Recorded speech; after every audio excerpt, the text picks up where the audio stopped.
it away. And it's hit deep to left center. Andrew Jones on the run. This one has a chance. Home run!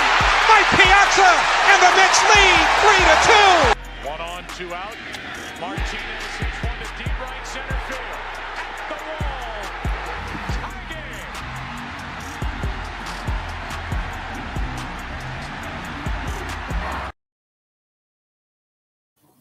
Ladies and gentlemen, welcome to another episode of the Lewis Sports Network. It is your boy coming back with another live stream with yet another baseball live stream video. Smash the like button, hit the subscribe button, make sure your notifications are turned on, make sure you guys are sharing this on your social media platforms. Truly appreciate it.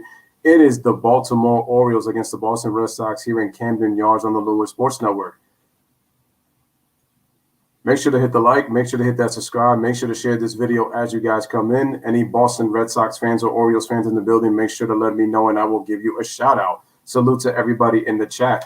And let me just check the Major League Baseball standings here because both teams are obviously in the American League East.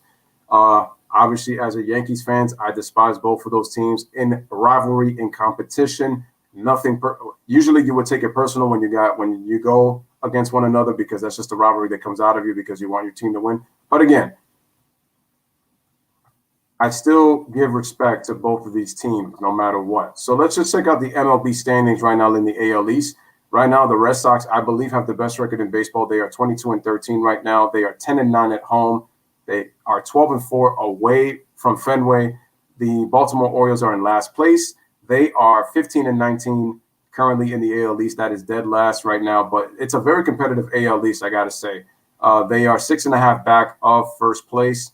They are only 4-13 at home, but they have an 11-6 road record. So they've played pretty well, good baseball outside of Camden Yards. They've just been terrible at home. To be losing that much at home, that's not a good thing, but hopefully things will get better for the Orioles as we continue on this season. So we have, for the Boston Red Sox, we have, let's see, who is the pitcher that is supposed to be pitching today? Let's look at the pitching matchup. We have, all right, so today's starting pitcher for Boston is going to be Martin Perez for Boston. So he is today's starting pitcher. And then for the Baltimore Orioles, we got Jorge Lopez, who has a 6.49 ERA going into tonight's game. So make sure to smash that like, hit that subscribe. Karam is in the building. What is going on, Karam? How is everything going with you, my friend? Hope everything is going well for you.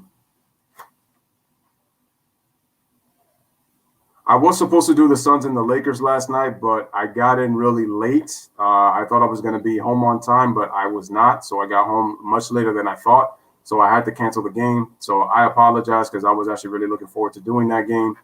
First basketball game in a minute. So, and the funny thing is that I only did one half of I think it was the Clippers game that I did before. Who were they playing? I don't remember, but I know they was playing though.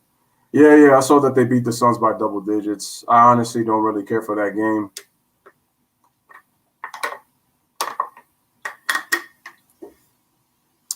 It's really not important. That's really more so important for the Phoenix Suns. They're trying to establish themselves. They have championship aspirations. The Lakers are the defending champions. Doesn't really do anything for me. So, and obviously my Knicks, we play the Lakers tomorrow. And guess what, folks? I'm going to be doing that game tomorrow. I'm going to be doing that game. I know we don't have Emmanuel Quickly.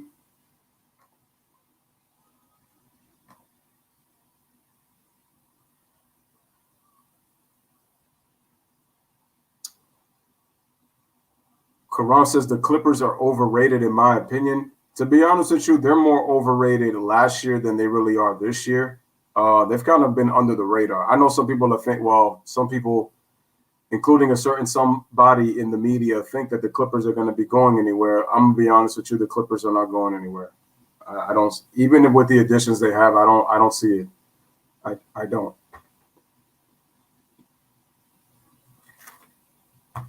Which is why I'm going to be coming out with 2 future videos where I just talk, and you will see what I mean by that when I do them sometime probably tomorrow, I would say.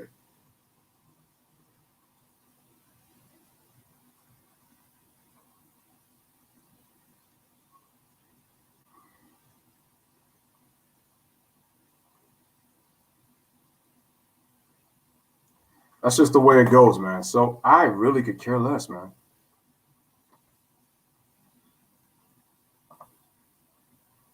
Yeah, that's why if you're the Phoenix Suns, like that looks terrible. Like you lost to a Laker roster that does not have Dennis Schroeder due to protocol. They don't have LeBron due to the ankle injury. I'm actually going to go in on LeBron James in a future video because I think what this guy's doing is honestly ridiculous. Setting up this little petty narrative about his championship like he's some goddamn underdog. It's crazy how I could see it, but these other people they just can't. They can't see it. Well, you'll see what I mean in the near future, though. You will see. Shout out to Jay in the building, by the way.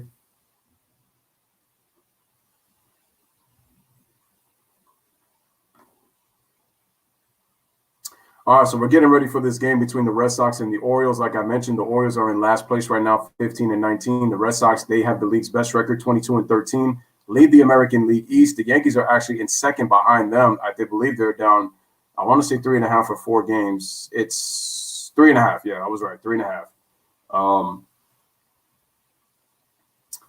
And I believe Boston has the league's best road record. Yep. So far, best in the American League.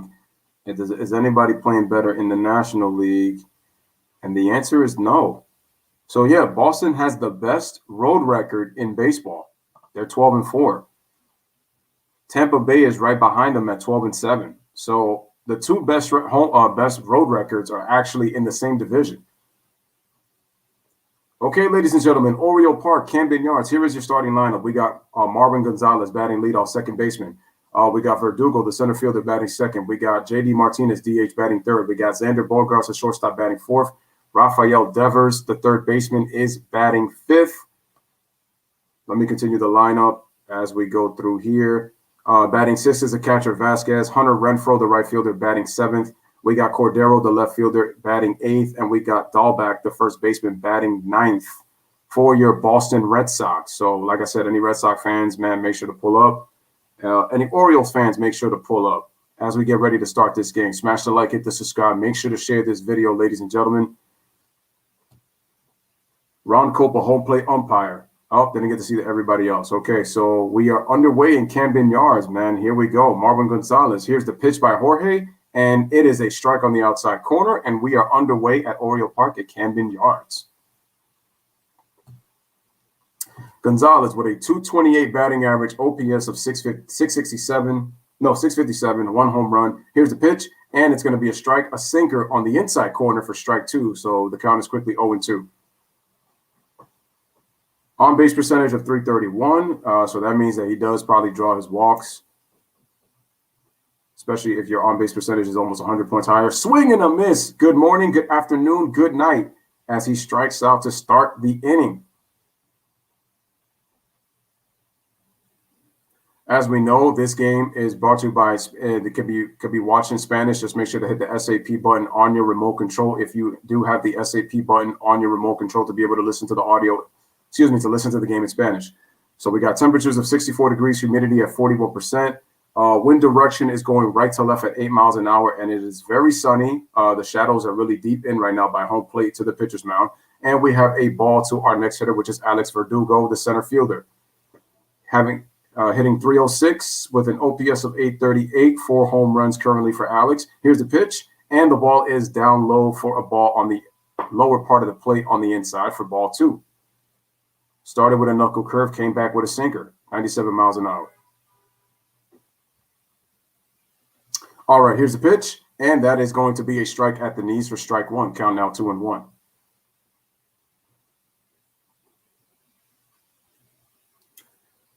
On base percentage of .362. He's got 16 RBIs as Alex. Here's the pitch, swing, and it's going to be fouled off, so it's going to be even now at 2-2 is the count.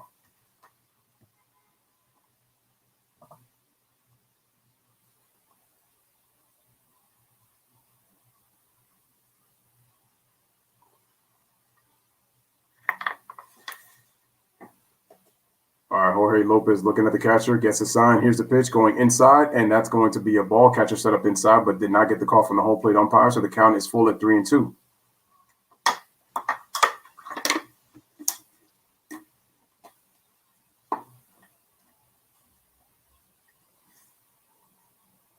All right, here's the 3-2. Swung, and it's grounded right over to the pitcher. He lays it up to first for the second out of the inning, 2 away. And now that's going to bring up the DH, J.D. Martinez for the Boston Red Sox, batting third.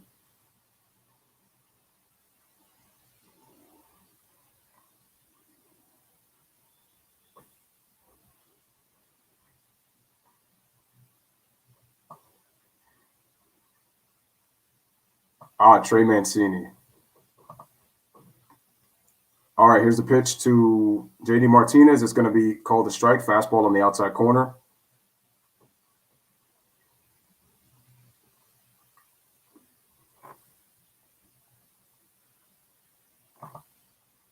And the pitch, swung, past the third baseman into left field for a base hit.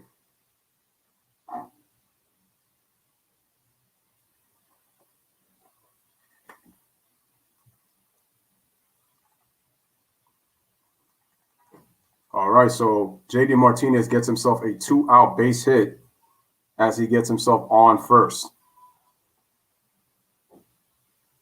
As Austin Hayes was fielding it. All right, JD's on, and now that's going to bring up Xander Bogaerts, the shortstop.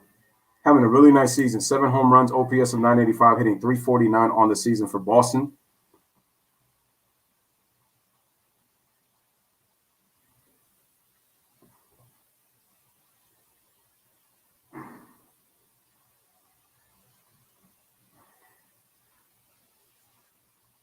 All right, here's the pitch by Jorge, and he gets a strike on the knuckle curve, strike 1.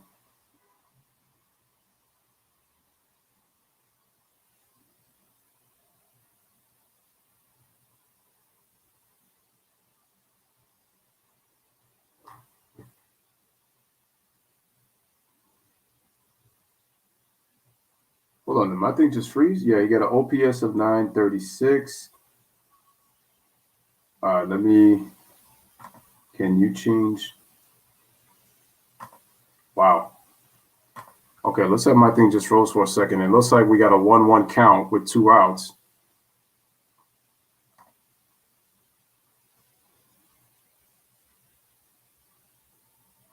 Okay, looks like we're back and we're running in business.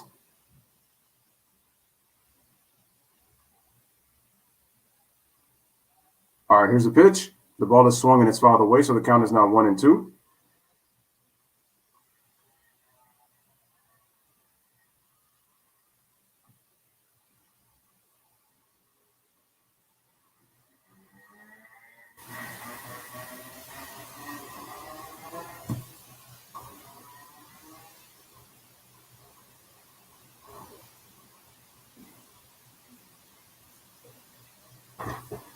All right, here is the 1-2 swung, and it deflects off the pitcher over to the short second baseman, throws it at first to Mancini, and the inning is over. No runs, 1 hit, nobody left on base because due to the play. At the end of the top of the first, going to the bottom of the first, we are scoreless, and now here come the Baltimore Orioles coming up to bat. Smash the like, hit that subscribe. We got Mullins, we got Austin Hayes, and we got Trey Mancini coming up 1, 2, 3 for the Baltimore Orioles. And as we go to their lineup, let's make sure we hit that, smash that like button, hit that subscribe as we come in, ladies and gentlemen. So we have Mullins, the center fielder, leading off. Austin Hayes, the left fielder, batting second. Trey Mancini batting third. Ryan Mountcastle batting fourth at DH. We got Pedro Severino, the catcher, batting fifth. We got Galvez, the shortstop, batting sixth. We got Franco, the third baseman, batting seventh. We got Valleca, the second baseman, batting eighth. And we got McKenna, the right fielder, batting ninth. And they are going to be opposed by the starting pitcher by hold on a second.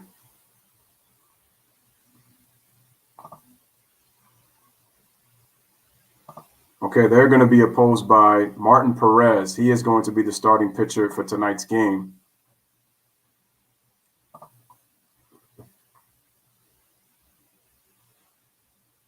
You think it's going to be that quick on the Thunder rebuild? I mean, we'll see. I mean, at this point, like some of these guys, they don't, obviously they don't really care about the season. I think this is why they're trying to put more emphasis on the season for like dudes to stop tanking and actually dudes to play hard and compete.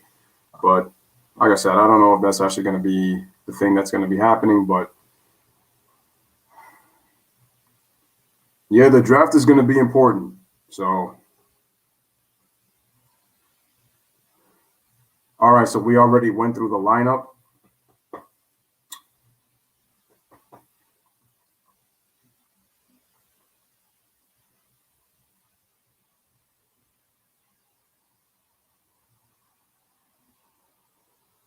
All right, Martin Perez in 6 cards, 0-2 record, 4.40 ERA, 28 innings, 31 hits, more than a hit per inning, 11 walks, 28 strikeouts. Opponents are actually hitting a solid 274 against him. 274 against him. That's pretty high. It's kind of high. Here's the pitch over to Mullins, and it's going to be a ball. Cedric Mullins, center fielder, hitting .313, 6 home runs, 906 OPS, leading off of the Baltimore Orioles. Smash the like, hit that subscribe, make sure to share. Here's the pitch by Martin, and it's going to be fouled away for strike 2. No, strike 1, excuse me.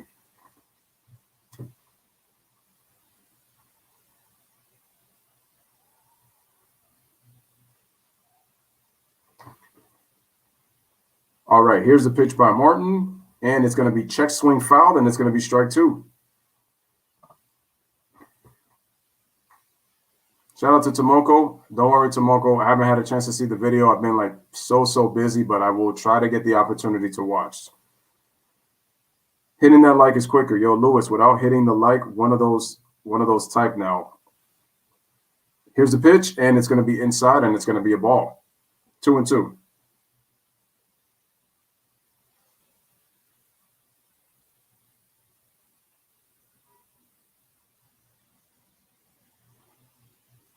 Here's a pitch, and the ball is swung, broken bat over to Bogarts, and throws it out to first for the first out of the inning. Sorry, that was Devers. Sorry. Oh, he's playing shortstop. All right, let's look at the Boston defense. We got Devers, Bogarts, Gonzalez, and Dahlbeck at first on your infield. Are they going to go to the outfield? Yes, they're going to go to the outfield. We got Cordero, Verdugo, and Renfroe with your outfield. We got Vasquez at catching, and we got Martin Perez doing the pitching on the pitcher's mound. Thank you, Tomoko. Appreciate that. All right, here's Austin Hayes. Starts with a curveball. That looked like a slider, but I want to say I could be wrong. Let's see. It was a curveball, so yeah, strike 1. Austin Hayes, 258. Opponent batting average, on base percentage of .318. And the pitch and swing and a miss on a ball clearly away from the strike zone for strike 2. Threw him a changeup, took something off on that pitch. So the count is quickly 0-2.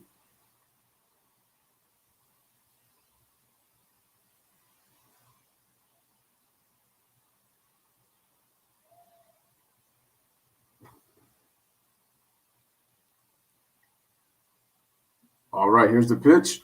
And that ball almost hit Austin Hayes right there on the side. And the count is going to be 1-2.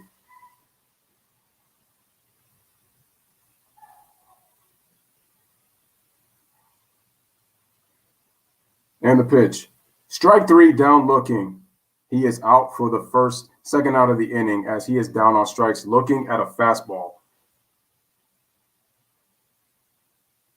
Yeah, right at the knees, man. Just nip that corner on the inside. Looks like a slot. That looked like a changeup or a slider. Was able to get the call right there at the knees, and he is out on strikes. Nice pitch location by Perez. So that's 2 away. That's going to bring up Trey Mancini, the first baseman. Here's the pitch. That's going to be a strike. Starts him out with a cutter for strike 1.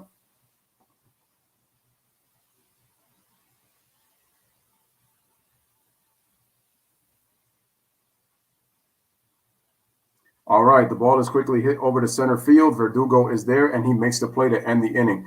No runs, no hits, nobody left on base. Through 1, headed to the top of the second inning. We are scoreless. And the Boston Red Sox, once again, are coming up to bat after that out. So we got Rafael Devers, we got Vasquez, and we have Hunter Renfroe for the Boston Red Sox coming up. That is going to be, that should be, I think, is it 5, 6, 7? I think it's 5, 6, 7. Let's see. Let's go to Boston. Yeah, 567. Yeah, I was correct.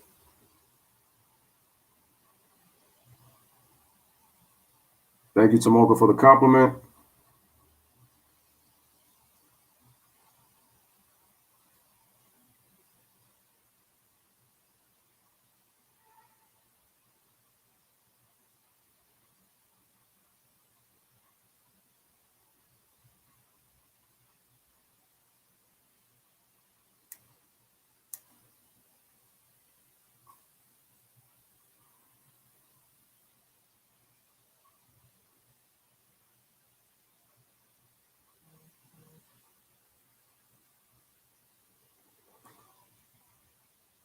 If you have not hit the like button, make sure to hit that like button and make sure to hit that subscribe button for the Lewis Sports Network. Shout out to Toby Bartlett in the building. Appreciate you. Of course, man. Thank you so much for coming on in and smashing that like button. I truly appreciate it. Ladies and gentlemen, make sure to share the video as well.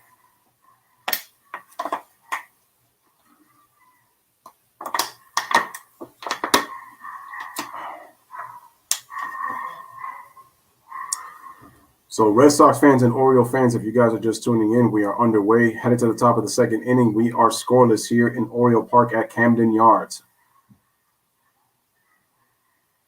Look at the Red Sox. 12-4, Athletics 8-4, Orioles 11-6, Rays 12-7, and the Padres are 10-6.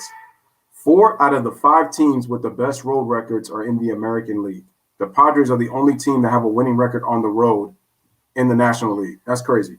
Pitched by Jorge Perez, and that is going to be a strike.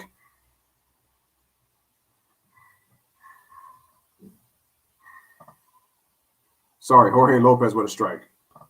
Over to Rafael Devers. Here's the pitch. The ball is swung away, and it's quickly fouled away for a quickly 0-2 count. Devers, 288 on the season. OPS of 951. He's got 8 home runs this year.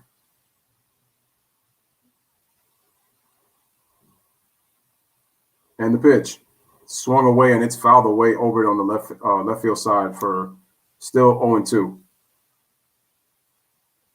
Looks like Devers went deep yesterday, Sunday afternoon on Mother's Day. Yep, he hit a home run to center field. Wow, they put him in a freaking oh, he got carried out. That's funny. We'll look like put him in a wagon. Here's the pitch. Swing and a miss. He strikes out swinging for the first out of the inning. 1 away.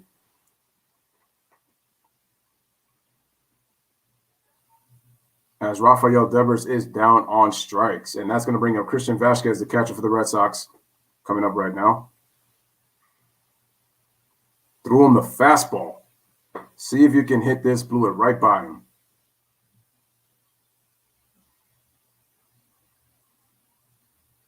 All right, that's going to bring up Christian Vasquez.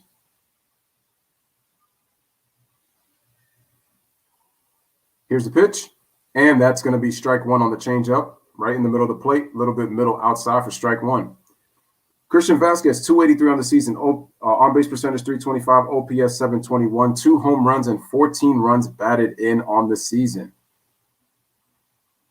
Here's a pitch, swing and a miss, and it's going to be strike 2 on the fastball, 97 miles an hour, strike 2.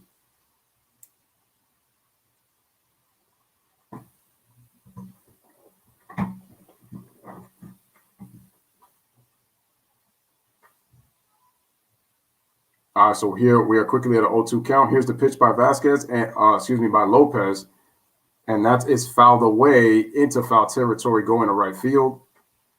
Vasquez on a 6-game hitting streak, 455, 10 for 22 during that stretch.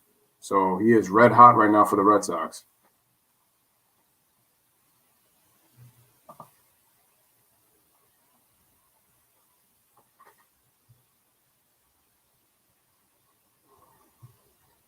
All right, here's the pitch. That's going to be a ball. So the count is now 1-2.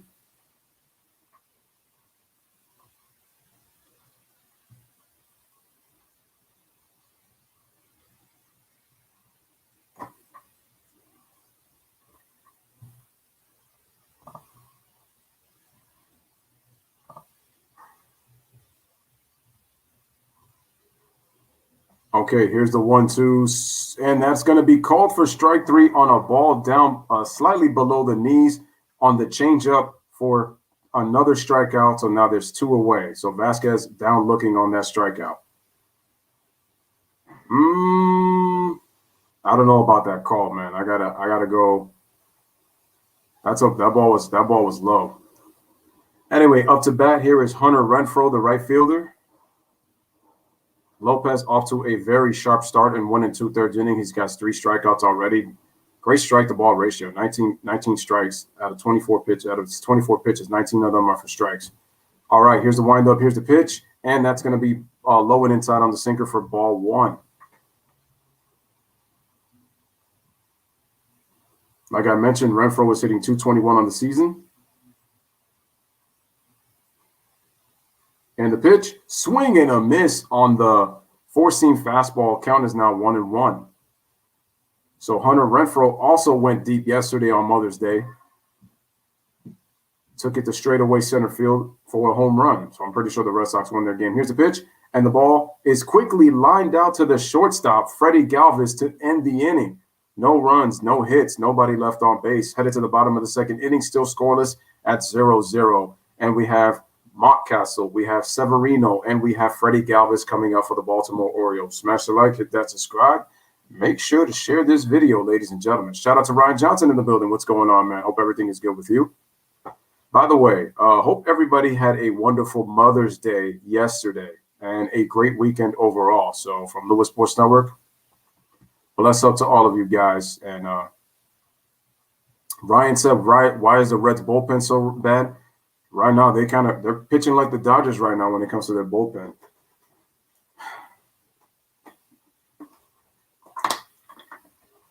The Brewers lead the Central Division, right? I believe they do.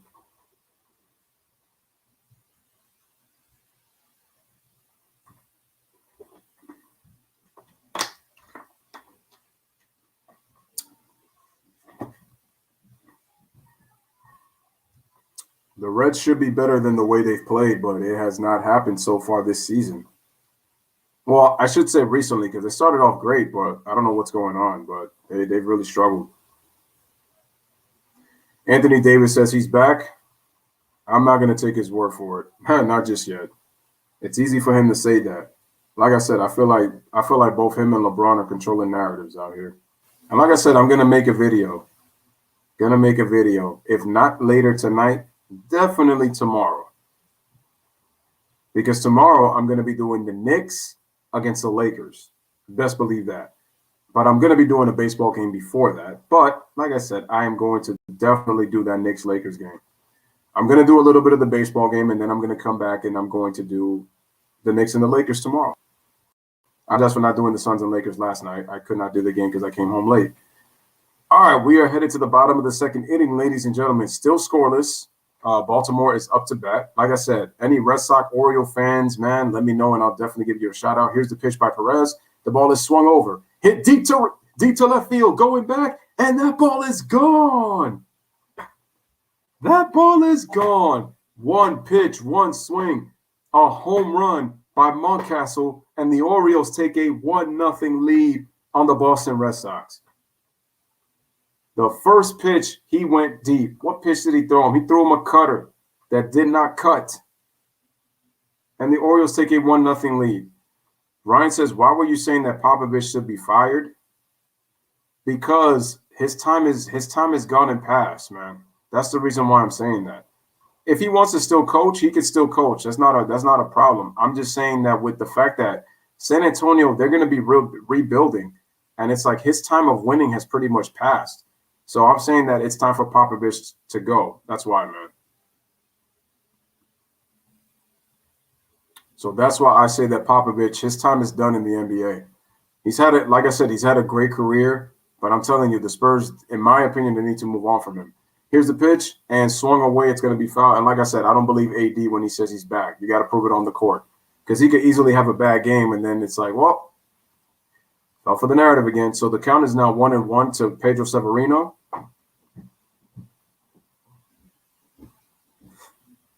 Excuse me. Here's the pitch, and that ball is inside on the cutter, so the count is now 2-1.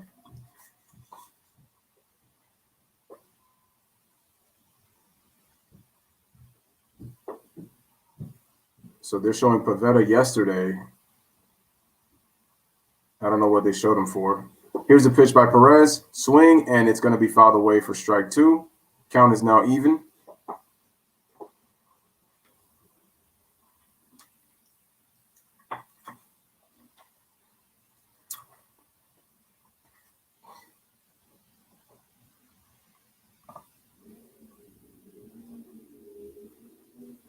I thought the Angels released Pujols. Here's the pitch. The ball is swung, and it's hit over into left field for a base hit. Cordero fields it. As Severino gets himself a single, second hit of the inning for the Baltimore Orioles. If you're just tuning in, Mountcastle just took Perez deep to left on the cutter to give the Orioles a 1-0 lead, and now we have Freddie Galvez, the shortstop, coming up to bat.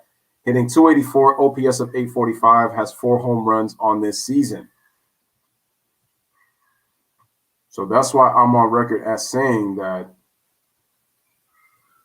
yeah, the Dodgers are struggling right now. They suck at hitting. Galvez, first swing, it's going to be a foul ball, strike 1.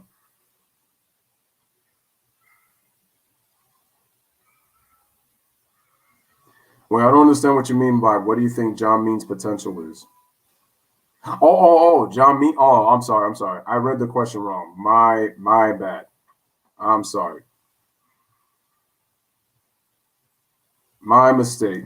Sorry, Ryan. I read that question wrong. John Means has got great potential. I mean, from the game that I did with him when he pitched in Boston, I mean, he pitched really well. He's got pretty good stuff. He's got the potential to be a pretty good pitcher.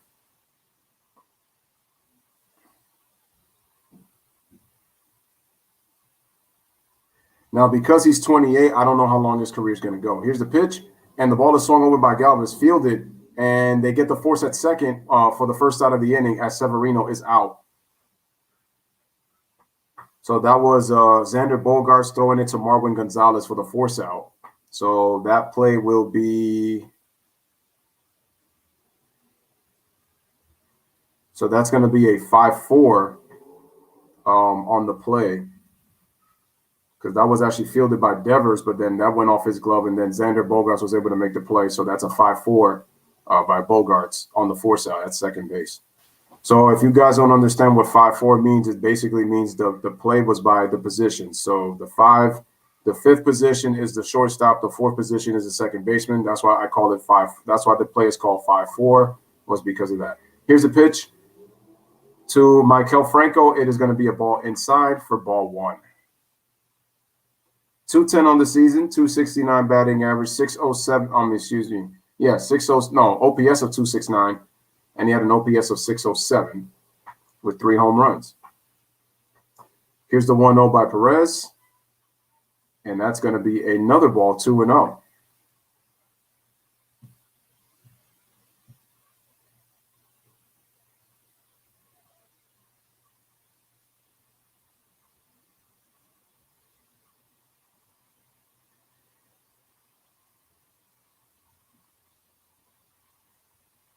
All right, here's the 2-0. That's going to be a ball. Count is now 3-0. Jay says, Pop is playing for the lottery. Maybe for Beck Hammond. You got away from LMA. Now you got to get away from DeRozan. They got to move on from those players. Yeah, absolutely. They realized they couldn't win with those players because neither one of those guys are number 1 guys. Those are complementary players. You need a true star, and Pop does not have that. And the thing is, he doesn't even know who on that team is going to become that right now with the young team that they have. Here's a strike. So the count is now 3-1 on the cutter. Quite honestly, I think we've seen the last of Albert Pujols because I thought the Angels released him. That's what I heard.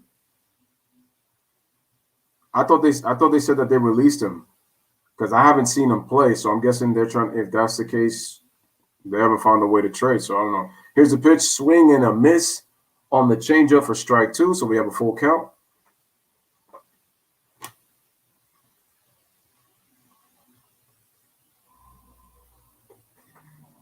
Shout out to Little H, man. He says it's today's disappointing due to the bipolar weather of Texas.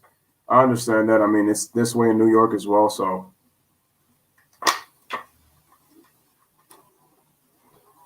Global warming makes the weather bipolar, so nothing new there.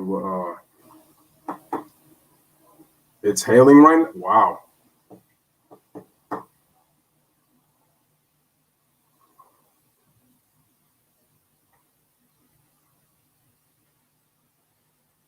All right, so we got a full count on Michael Franco. After him, we got Valleca coming up, and then McKenna's in the hole. So Franco was the number 7 hitter for the Orioles. Runner on first. Here's the 3-2 swung, and it's gonna be fouled anyway. That was a tough play by Rafael Devers to make. Ryan says Lakers should have got DeMar. DeMar doesn't fit with LeBron, in my opinion. He would have to be able to shoot the 3. DeMar's a mid-range player. He doesn't fit with what the Lakers are trying to do when it comes to playing with LeBron. So no, DeMar fits on a team that shoots a lot of that shoots the 3 ball really well. He gives them the mid-range jumper that they need. I don't think he fits with the Lakers, especially with the fact that LeBron needs the space to be able to drive.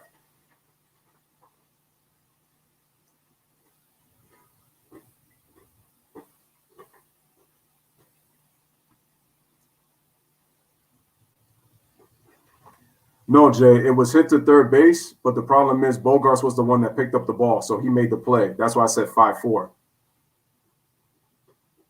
Because it went off of the glove of Devers. All right, here's the pitch, and that's going to be a ball 4, so he draws a walk. NBA team, New York Knicks. Yeah, then it was thrown to the second baseman at second base, so that's why I called it 5-4, because it went off the third baseman's glove, and it ended up in the hands of Bogart, so he made the play. That's why I said 5-4.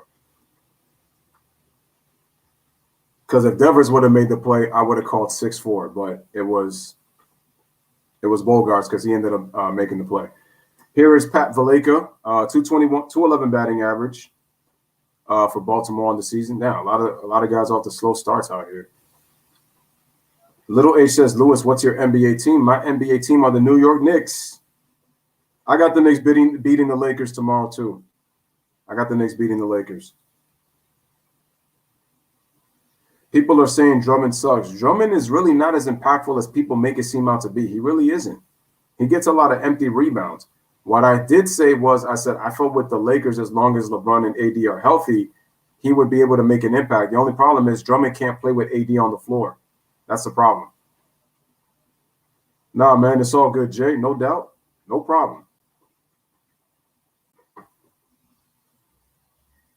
No, you're good, Jay. All right, man, here is the 0-1. Swing, and it's going to be fouled away for strike 2.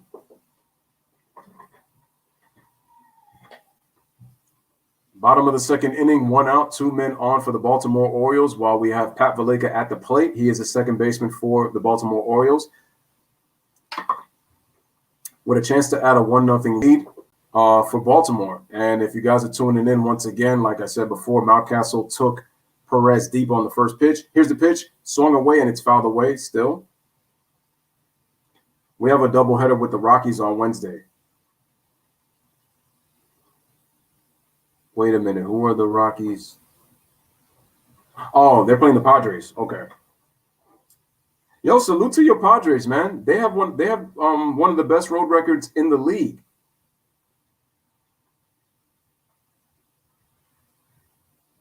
Blake Snell, yeah, he's having an off year. Here's the pitch, swing and a miss on the curveball, strike 3, as Valleca is down on strikes for the second out of the inning, 2 away, and that's going to bring up Ryan McKenna, the right fielder for the Baltimore Orioles, coming up. Yeah, Blake Snell hasn't been great. Jay says, F the rims in on my Lakers. Hell no, he's an East player. Facts. And even in the East, when it came to the playoffs, he lived up to his name, the Rimson, when it mattered. Little H says, you're a Yankees fan. Do you hate the Orioles or Rays more? Good question. I would say Tampa Bay because they always play us better than Baltimore. We dominate Baltimore. We just have a problem beating the Tampa Bay Rays. So I hate the Rays more than I hate the Orioles. Now, usually you could just say I hate them all because in their AL East, but I hate the Rays more because we can never really play well against them, whether in Yankee Stadium, especially at Tropicana Field. Anyway, here is the pitch to Ryan McKenna. It is going to be a strike. He is 3 for 16 right now, currently on the season, so it looks like he's coming off the bench. Karam says the Celtics are in trouble. They are not going far. Here's the pitch, and that ball is elevated upstairs. I told y'all. Danny Ainge has got to go. Kemba Walker's got to get traded. Brad Stevens needs to get fired. Those three things happen, it's done. Oh, what happened to Jaylen Brown? What happened to Jaylen Brown? I heard he got hurt, but I don't know what the injury was. Here's the pitch, and the count is going to be 1-2 as he fouls it away. Does Ryan McKenna? Oh, wow. Oh, man, y'all going to make me look up Jaylen Brown now. What does he have? Holy crap. The Boston Celtics are done. They got no shot. Oh, he suffered a wrist injury. Oh, he tore a ligament in his wrist. Ah, damn. Here's the pitch. The ball check swing fouled away on the fastball, so the count is still 1-2. Damn. Well, that's it for Boston. That is it for Boston. They're done. Yep, it says it. Yep. I saw the injury. Tore a ligament in his wrist against the Heat. He's done. That's it. See you next year, Boston. They gotta make a lot of changes. Here's the pitch. Swung, and it's still fouled away. Hey, yo, shout out to my man Julius Caesar. What is going on? Guys, make sure to go check out Julius Caesar, man, on his channel at King Julius Caesar right now. Yo, shout out to Caesar in the building, man. What's up?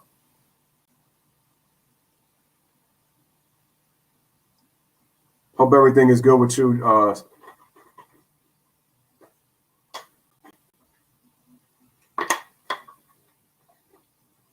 Yo, smash the like button, man. Make sure to share the video. All right, we got another pitch, and it's still fouled away. Right now, McKenna is throwing a battle right now.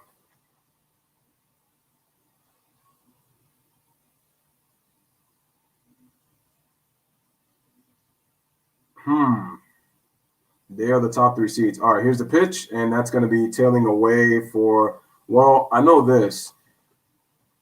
I got a feeling it's going to be Bucks and Nets in the second round. That I know. Bucks and Nets in the second round.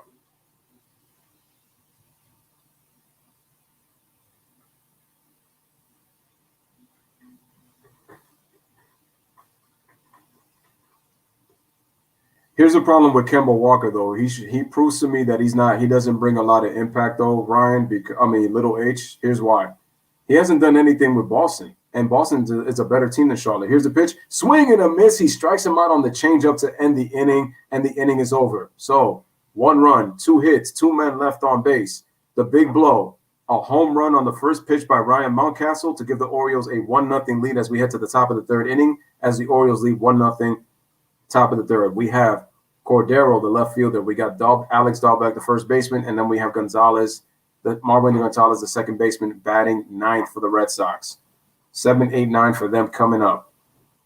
Actually, no, 8, 9, and 1. Sorry, because Gonzalez leads off. So my bad. Yeah, low key, Caesar. I've been slacking on the content as well. Low key in terms of basketball. It's just basketball to me has kind of gotten boring a bit with the way the games have been going, especially with the fact that they add politics into the game. So I just have been doing baseball streams. The baseball streams have been lit. So I love it. But I am going to do the Knicks and the Lakers tomorrow, though. Little H, I got no problem with you updating me on that game between the Astros and the Angels. No problem at all. One of the things that I've kind of hated, though, when I've done streams is the fact that people start to do play-by-play, like, during the streams. And it's like, I say to myself, if you want to do that, like, what's the point of you coming onto the stream if you're just going to give me play-by-play? I'm like, what's the point of me doing the stream if you're going to be doing play-by-play? I'm like, if something else happened, you can let me know the news, of course. But I've seen people do play-by-play, and it's like,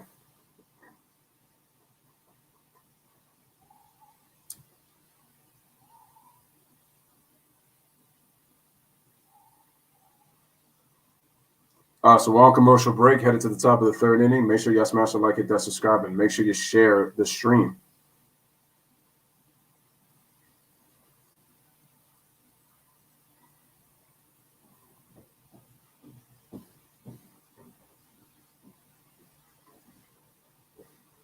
All right, folks, top of the third inning. Jorge Lopez on the mound. Here is the pitch, and it's going to be a strike to Frankie Cordero. Strike one. Throws him a 95-mile-an-hour sinker. Orioles lead 1-0. Here's that left leg kick. The pitch swung over to the second baseman. Throws it over to Mancini. Makes the first out of the inning, 1 away. As Valleca makes the play. And now that's going to bring up Dahlbeck, the first baseman. Bobby Dahlbeck. I called him Alex before the inning started, but I meant to say Bobby Dahlbeck. Oh, he's hitting under 200 so far? Damn.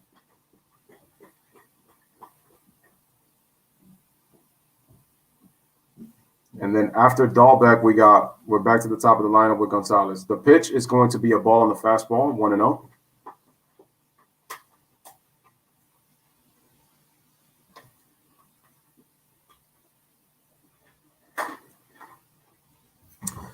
There's a pitch, and the ball is elevated upstairs inside, 95 miles an hour for ball 2.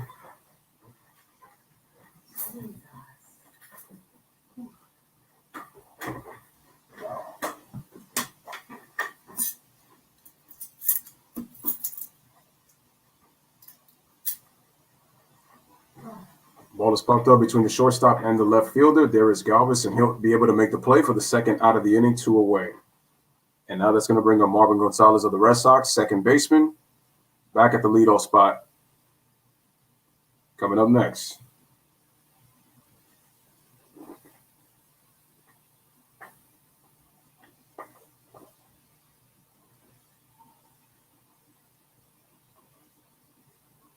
Yeah, that's a big if with Kemba, considering the fact that he didn't play well in last year's playoffs, and he really hasn't played well this season, along with the fact that he's been injured. Here's the pitch to Gonzalez, and the ball, 1 pitch. Mancini fields it, throws it to Lopez for the final out of the inning. No runs, no hits. 1-2-3 inning for the Orioles for Lopez. Heading to the bottom of the third inning, Baltimore leads Boston by the score of 1-0. We got back to the top of the order. Cedric Mullins, Austin Hayes, and Trey Mancini for the Baltimore Orioles coming up.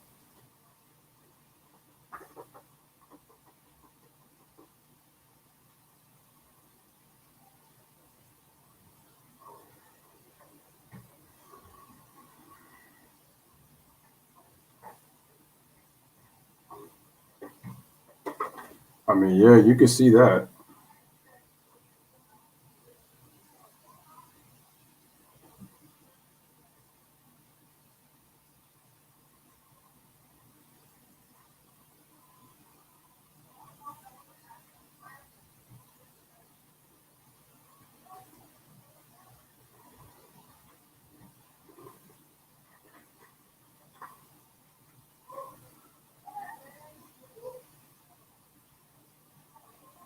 So these little commercials are always funny how they show them on here.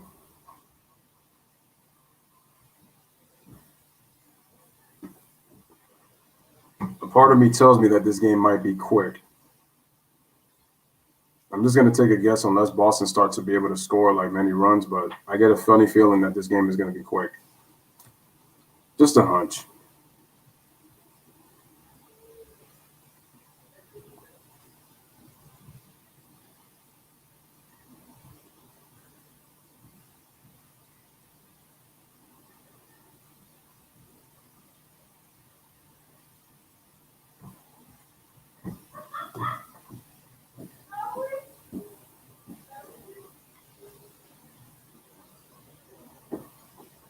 You know, Camden Yards has been one of the ballparks that I've never went to, and I heard that it's really nice over there. So one of these days, I definitely want to go to Camden Yards. Jay says he wanted JR gone too. He's an East player. Yeah, I agree, man. I mean, he's doing well for us, man. Kudos to Randall for doing what he's doing with us. All right, the pitch to Mullins is going to be a ball as he tried to bunt, but he pulls the bat back, so that's going to be a ball inside on the sinker, so it's 1-0. Karam says Russ is about to break that triple-double record tonight. Listen, man, All right, here's the pitch to Mullins, and the ball's going to be inside again on the sinker, so that's going to be ball 2. Look, nothing personal against Russ. Some people have felt like I've been very hard on Russell Westbrook. It's great that he can punch his ticket to the Hall of Fame with his triple-double, breaking Oscar Robertson's all-time record. But my issue is not the regular season. Here's the pitch, and that ball is fouled off his foot, so the count is 2-1. My issue is when Russ just triple doubles have an impact in the playoffs, despite the talent that he's played with. In the regular season, the teams that he's played for, they win 75% of the time when he has a triple double. So that's great. You just wish that when those numbers would happen when the game matters. And my issue with Russ has always been his decision making, not his talent. And guys don't want to understand that when they get in their feelings. Cedric Mullins grounds it over to first. It's fielded by the first baseman, Dahlback, and he's able to make the play, takes it himself for the first out of the inning, 1 away. That's been my issue. It's never been about Russ's talent, about me being a hater of Russ. Like, you got to understand something. His wins impact the regular season, not the playoffs. That's what I've always said. And if you look at Russ, at one time he had a really nice elbow jumper. It was some of the best in the NBA. It's no longer there anymore. Jay says the Astros are soft-minded, cheat multiple times in multiple years to get a championship, get found guilty, then complain about the booing and the heckling. I say keep doing it more loudly. Okay, here's the pitch. Austin Hayes hits it shallow, going into the outfield. Bogarts waves everybody off and then makes the play for the second out of the inning. Karam says, I will support Russ no matter what. Hey, I don't got an issue with that. I'm just saying dudes have got to keep that same energy when it comes to the playoffs. I said I question his decision-making late in games. When you force him to go one-on-one, he does mano-a-mano, you could take him out of the game. Nobody has been able to check him. That's been my problem with Russ. It's nothing about his talent.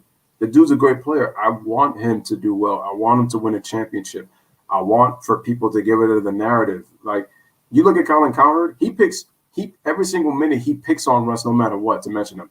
Mancini swings already at the first pitch to Bogarts, throws it over to first at Dahlback, and makes the out for the final play of the inning. No runs, no hits, 1-2-3 inning for Perez. To the top of the 4th inning we go. It is 1-0 Baltimore.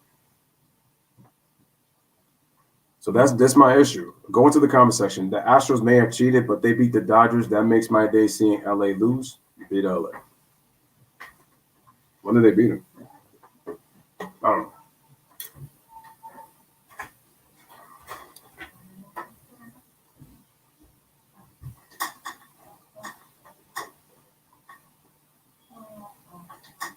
So yeah, that doesn't mean that he's not a great player, man.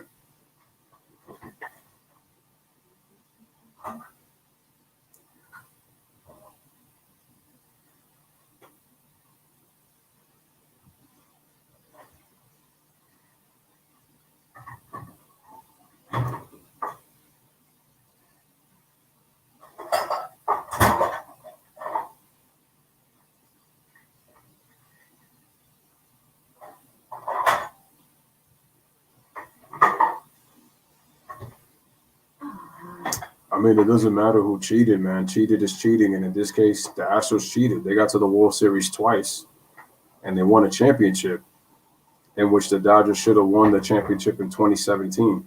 So quite honestly, they should have 2 titles in 4 years.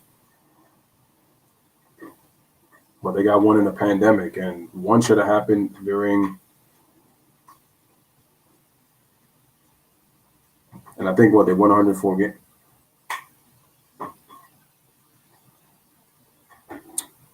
Oh, no, I don't got a problem that you hate the Dodgers.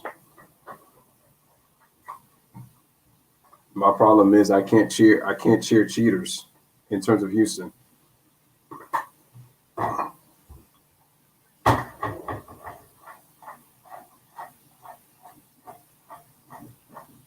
Oh, they're showing Nomar Garciaparra. Oh, he had 2 grand slams in a game against Seattle, and then he had 10 RBIs for that day. All right, the pitch to Alex Verdugo is a strike to the center fielder for Jorge Lopez.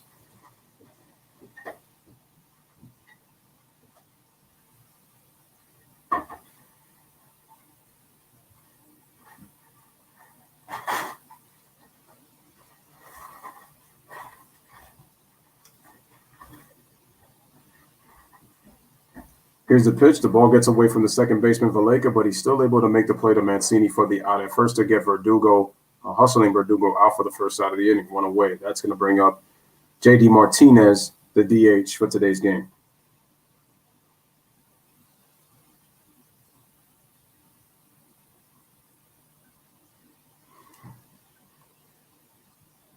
Well, I mean, it depends on how you use the word hate. I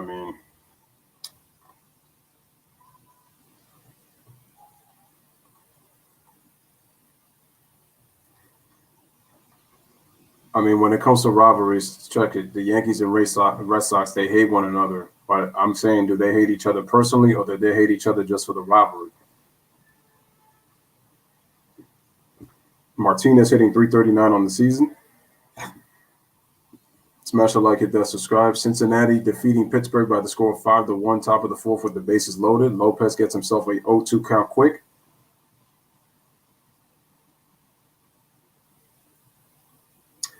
Yeah, exactly. As long as the Yankees are, I only care about when the Yankees are in it.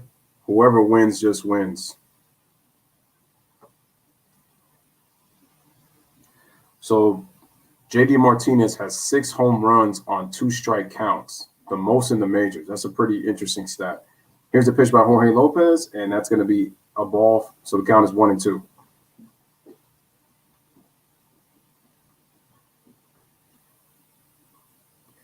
Yeah, I can understand the hate when you're an opposing player. There's a difference. Here's the pitch, and the ball is swung away, and it's going to be fouled away for still 1-2. Make sure to hit that like button. Make sure to hit that subscribe. Make sure to share. Lewis Sports Network giving you Orioles versus Red Sox here in Camden Yards. Lopez pitching a gem right now. Here's the pitch. Swung away, and it's going to be fouled away. So count is still 1-2.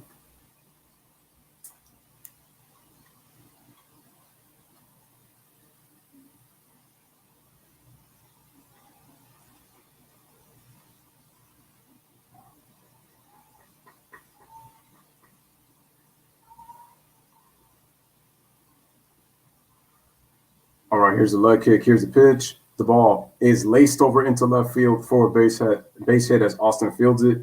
And J.D. Martinez goes over to first, and he gets himself a 1-out single. So Martinez is now 2 for 2, has the only 2 hits for the Red Sox in this game.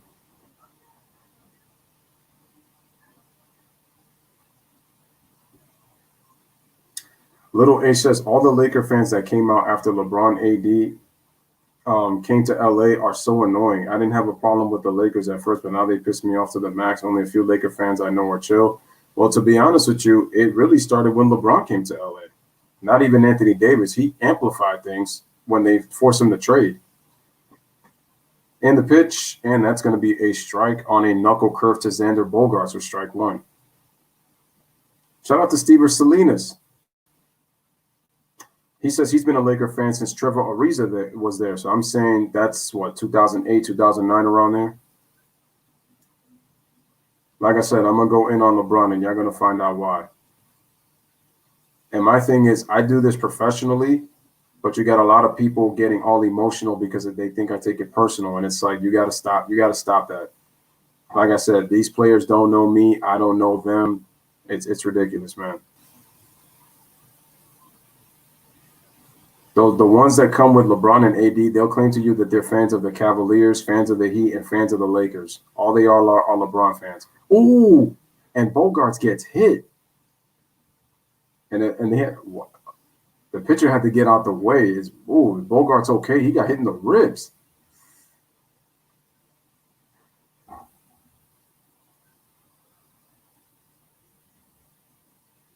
Oh my goodness, man! That ball really tailed in inside, man. That looked like it hit the top of the. That was close to hitting the hip.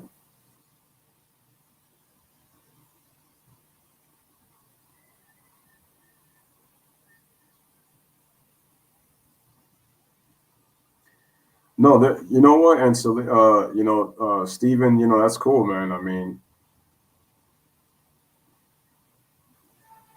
it looked like that ball also trickled and hit the umpire too. Looks like Bogarts is okay though after getting hit. That's gonna bring up Rafael Devers.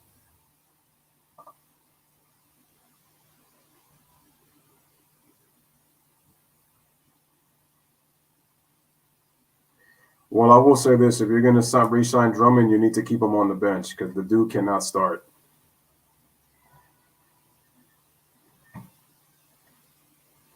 Those same annoying fans.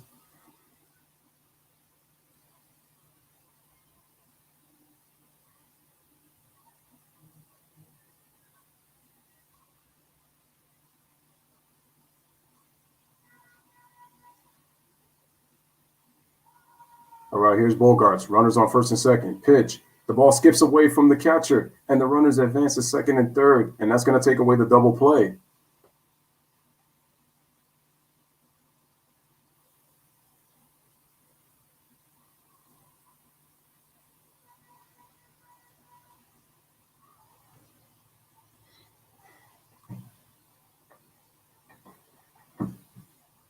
All right, so we got a wild pitch by Lopez. Now that takes away the double play. So now the Red Sox have a little bit of a threat going on right now here in the top of the fourth.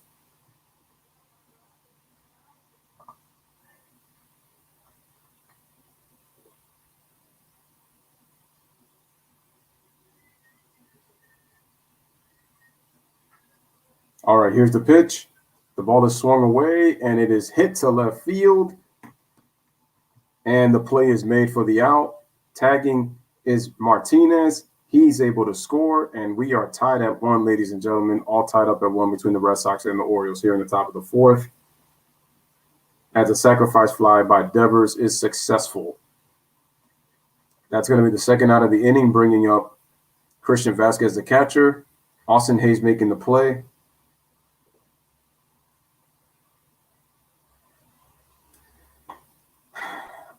You know what? I wouldn't be surprised. I wouldn't be surprised if Brooklyn doesn't make it, but I think they will.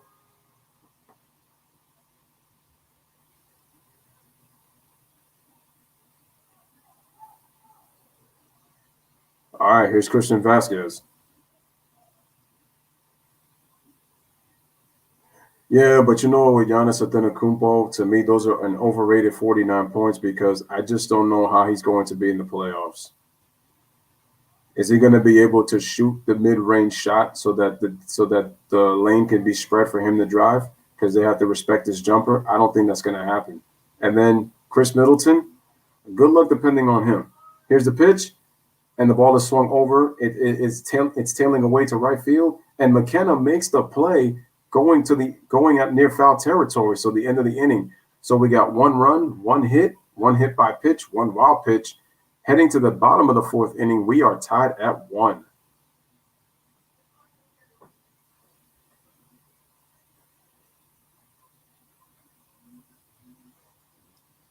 The key for the Nets to go to the finals is going to be James Harden. If he's healthy, he still looks a little out of shape to me. But even out of shape Harden has been able to put up numbers. So if he can work his way into shape, get healthy, the Nets are going to the finals.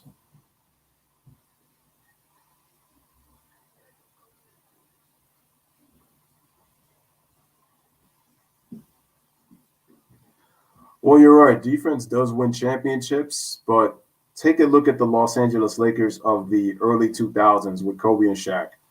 Their best defensive team was in 2000. But I think if you're able to get stops in key moments, you don't have to be the best defense in the world to win. But you're right. Defense does win championships. If you can win with defense when it matters, with the firepower that the Nets have, they can win. It was proven in the 2 seasons that the Lakers kind of coasted in the regular season, and then when it mattered, they got the stops that they needed and executed on offense. So that's what the Brooklyn Nets, to me, pretty much kind of have to do if they're going to win a title. But they're not winning the title. Sorry, not going to happen. Well, James Harden really hasn't been playing isolation basketball. He's really been making plays more so and then playing within the offense. He's no longer doing what he used to do in Houston. So I really thought that wasn't going to happen.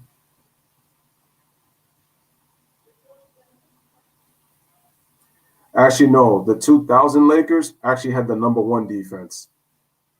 It was the 2001 2002 teams that were middle of the pack defensively. I think the 2001 Laker team, they were 21st in defensive efficiency when they won the title.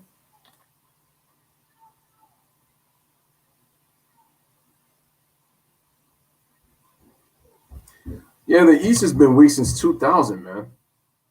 That's why I said when you look at LeBron's NBA Finals runs, they're overrated. All right, we got a swing and a miss by Perez to, who was the hitter? Oh, by Mountcastle, who hit a home run last inning for strike one. Hit him on the first pitch. So that was a changeup. Bottom of the fourth inning.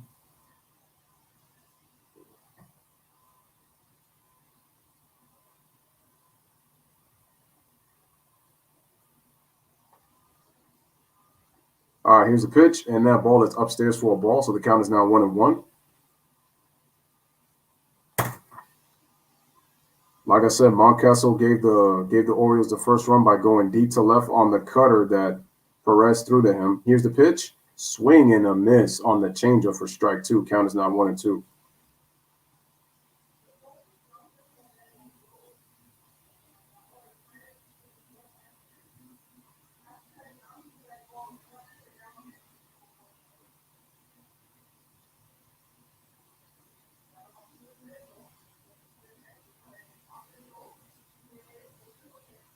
All right, here's the 1-2, and the ball is upstairs tailing away on the fastball. Count is even at 2-2.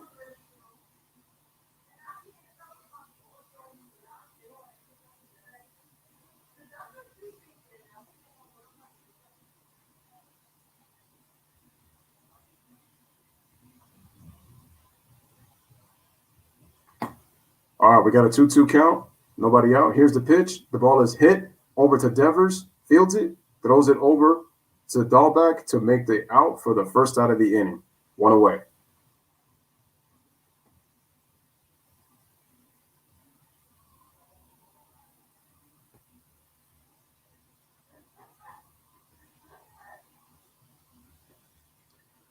And now that is going to bring up Pedro Severino coming up to the plate. Smash the like, hit that subscribe. Make sure to share, ladies and gentlemen.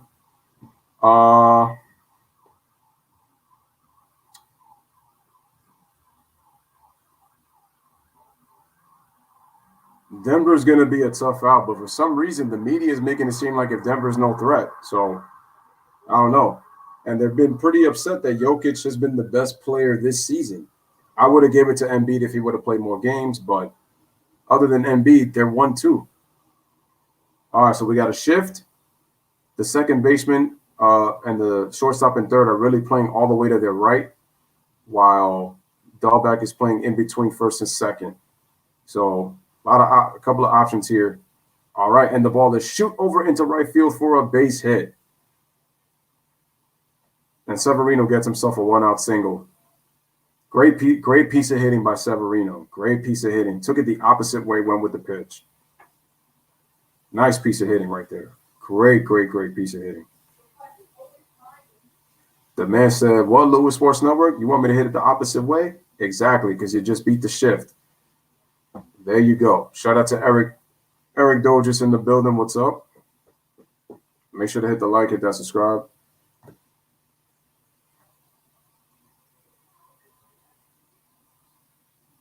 No, it's not going to be Steph. Steph has not won enough games, and the Warriors are 8th. Jokic is the MVP. Here's the pitch to Freddie Galvez. Ball down in the dirt, ball one. Freddie grounded on a fielder's choice in the second inning.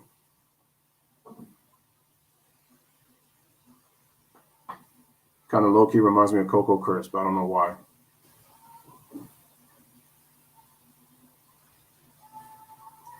So we can eliminate Boston. They're going to be in the playoffs pretty much for – they're not even really going to move up in the standings. I hate to say it with these last couple of games left. Here's the pitch, and that's going to be a strike. So quite honestly, who's third right now? It's Milwaukee.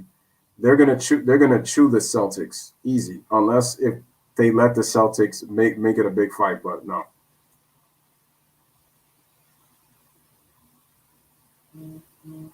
Here's the pitch.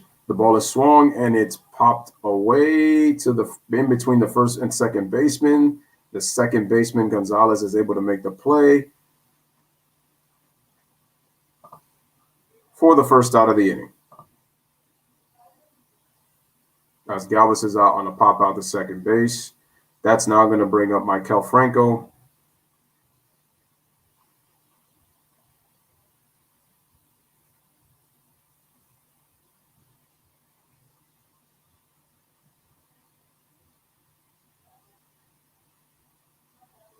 What is going on with the four-letter network? They're losing a lot of they've lost a lot of employees.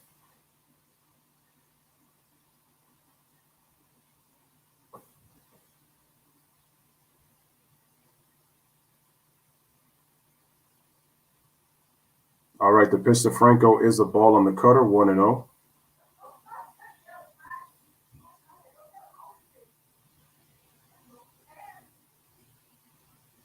You know what, Steven Salinas? I would have said it was championship or bust, but technically it's not. Technically it's not. You know why I say that? Here's a pitch. Kevin Durant and Kyrie Irving are playing together for the first year together. This is year 2 for Kyrie. KD missed a lot of time. Because the media does not like both of those guys, it's going to be championship or bust. And they're not going to like James Harden because Harden forced his way out of Houston. So I feel like it's more championship or bust for James Harden than it is for Kyrie and KD. But the media is going to make it's championship or bust for all three of them because of the narrative. Like if we honestly really break it down, but the media is going to pretty much say championship or bust because of the fact that they have all the three of the best players obviously on one team. So that's the way it is. I'm not making excuses. That's just the way that I see it from when I watch them. Because remember, they were saying KD and Kyrie were supposed to play together last year, but the injuries happened and that wasn't going to work. So we got a foul ball by Franco. So the count is now even at 2-2.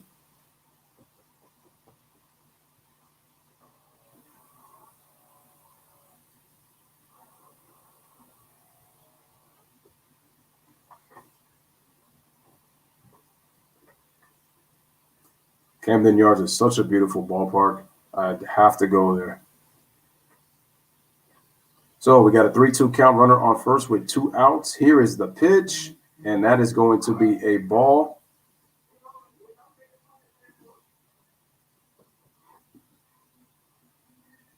Oh, actually, no, that was a 2-2 count. So the count is now 3-2. My bad. I was wrong. I thought that was ball 4.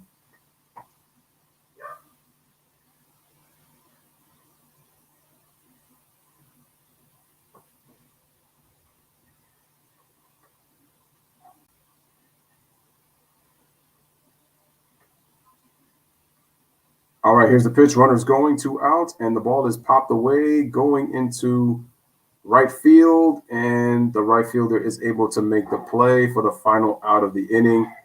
No runs, 1 hit, 1 man left on base. At the end of 4, headed to the top of the 5th, we are tied at 1. Smash the like, hit the subscribe, make sure to share. Steven says, if the Nets can get their defensive shit together, they can win. They can win it.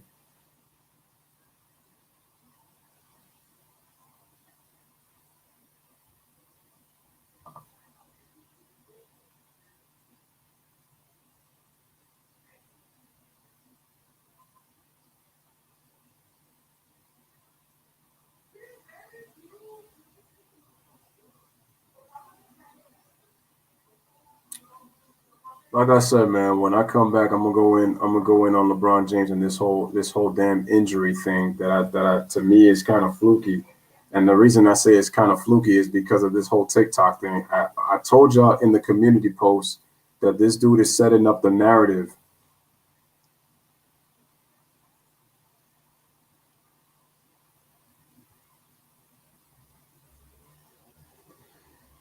Okay, Steven says, but to be honest, I would favor seeing the Nets since Jaylen Brown is out for the season and the Celtics are probably the only team besides the Bucks to give them competition. Well, the Nets are the number. Wait a minute. Let me check the NBA standings. Let me see this. Okay, if we go to the NBA standings right now. No. to, it's not what I want. I want to go to NBA standings. Okay, Eastern Conference. Sixers number 1, Nets number 2. Oh yeah, the Nets. Oh no, I'm sorry. Listen, that should be a 4-game sweep, even without James Harden. That should be a 4-game sweep, even without James Harden. The Bucks got the Heat. That's not going to be easy for the Bucks. It's not going to be easy. If the Bucks want a guaranteed second round shot, they gotta get that 2 spot.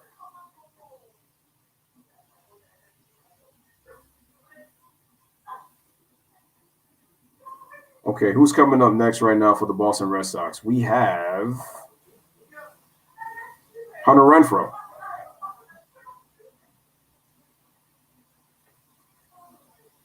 Going up against Lopez. Let's see what we got here. Smash it, like it, that, subscribe. Here's the pitch, top of the 5th inning. We have a ball on a changeup, 1-0. So yeah, the Wizards are a game back of the 8th spot. The Celtics are going to have to be in a play-in. Here's the pitch. The ball is swung over. It's hit the right field, going back, and it's going to be off the top of the wall. Hunter Renfroe gets himself and going in the second, and he has himself a leadoff double. I thought that ball was gone. I thought that ball was going to clear the wall, but it did not. That was over McKenna's head, but it is a leadoff double for Hunter Renfroe, and we got a runner in scoring position already, and that's going to bring up Frankie Cordero, the left fielder.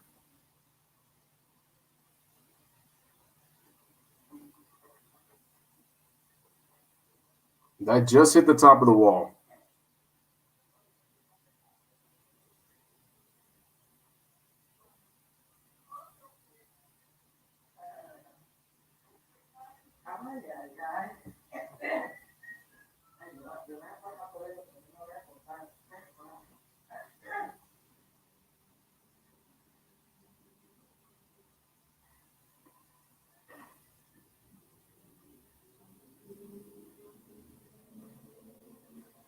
Yeah, here's the thing. I don't do flip flops. I don't change teams. I go with what I see.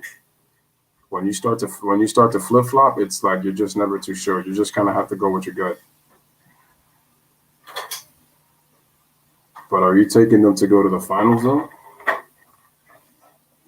Yeah, that's the thing I don't know about. All right, here's Cordero on an 0-1 count. Here's the pitch, and it's going to be fouled away, so that's strike 2.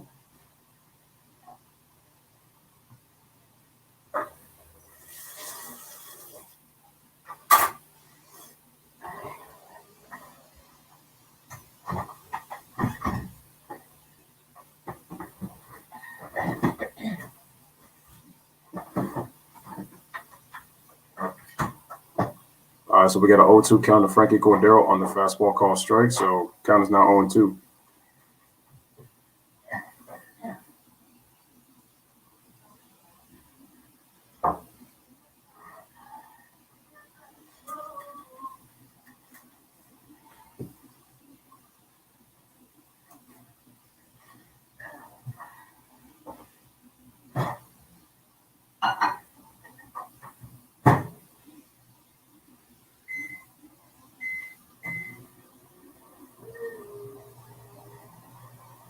All right, so Cordero grounds out over to Galvez for the first baseman Mancini, and that's going to be Hunter Renfroe goes to third for the first out of the inning.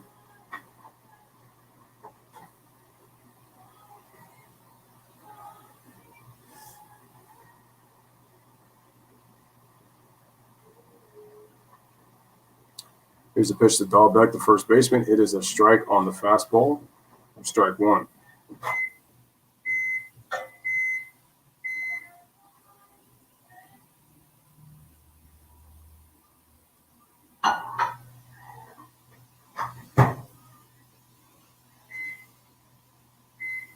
All right, here's the 0-1. The ball is swung away, fouled away for strike 2.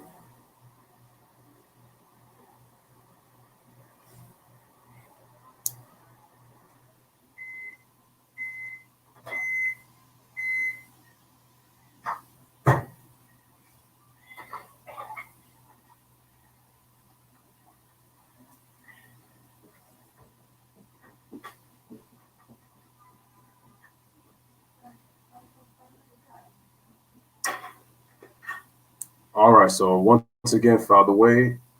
We got an 0-2 count. Actually, 1-2 count on the changeup. So the count is 1-2.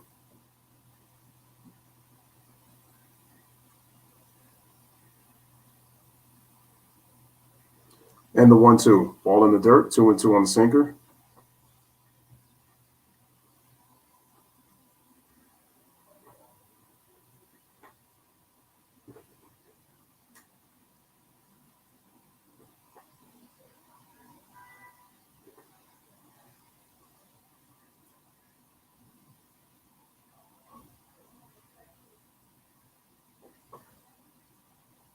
All right, here's the pitch. Swing and a miss on the changeup. Strikes out, swinging for the second out of the inning as Dalbec is out on strikes. 4 strikeout for Lopez, and that now is going to bring up Marwin Gonzalez, the leadoff hitter for the Boston Red Sox.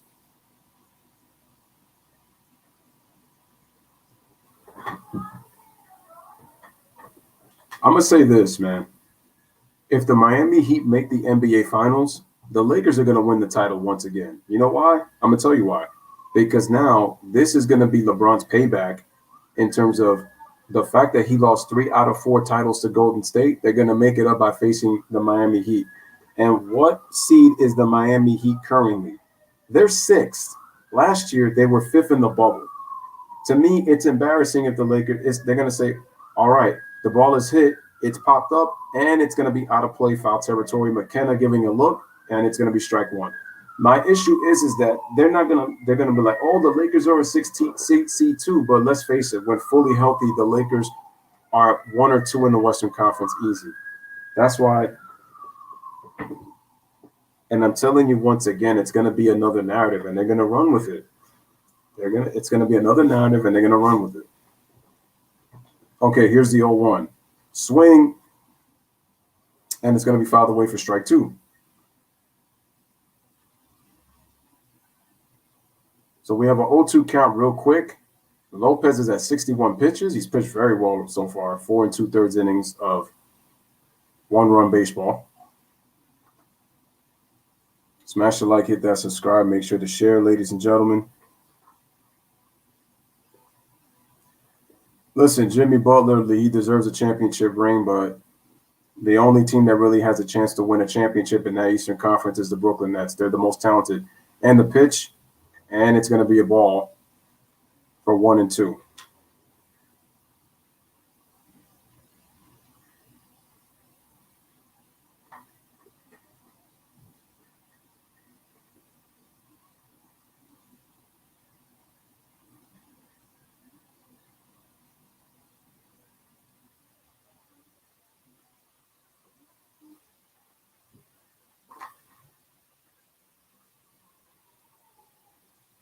All right, here's the pitch. The ball is swung over, and it's fouled away.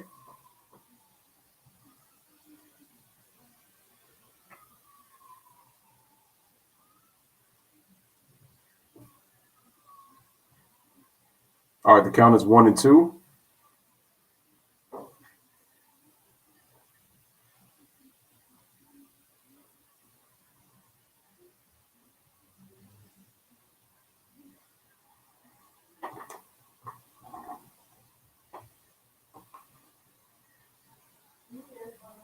All right, here's the 1-2 swing and a miss. He strikes him out swinging on the sinker outside part of the plate as Gonzalez is down on strikes, and that's going to end the inning. So we got no runs, 1 hit. The leadoff double by Renfroe is wasted, headed to the bottom of the 5th inning. We are still tied at 1. We are tied at 1 apiece, and we have Pat Valaika, we have Ryan McKenna, and we got Cedric Mullins coming up for the Baltimore Orioles, 8-9-1 for them.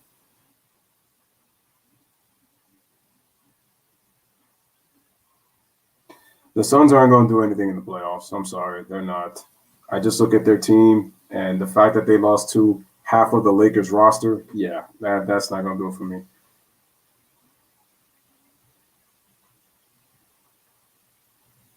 Yeah, the points and rebounds for Russ are easy. It's the assists. Guys that got to make shots. And Russ's best chance is if he gets transition assists. If you can get transition assists, the shot making is going to be it's going to be a little bit easier in terms of the shot. But those are hard because guys, they got to make shots. So Karam says that Russ has got 10 points, 4 rebounds, 7 assists.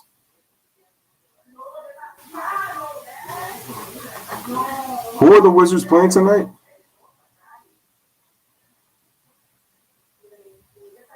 Yeah, that's another thing. I heard Bradley Beal is out with an injury.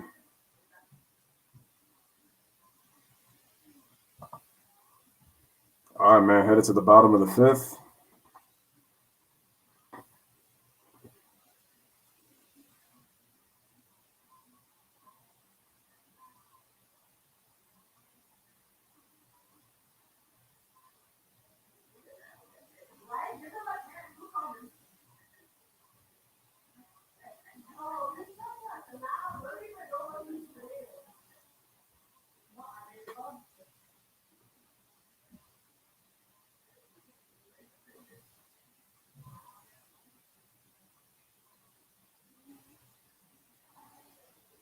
All right, here is Pat Valleca. Here's Gonzalez. I think it's Gonzalez. Perez with the curveball for strike one.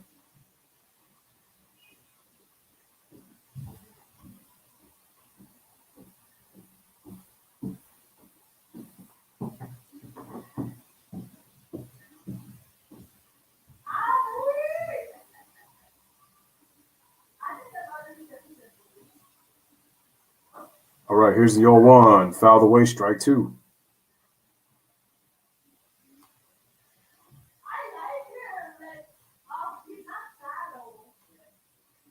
Did Lillard sign an extension? I think Lillard signed an extension. He would have to get traded, but the Blazers are not going to trade Lillard. CJ McCollum got to go. Here's the pitch, and that ball is in the dirt, so the count is now 1-2.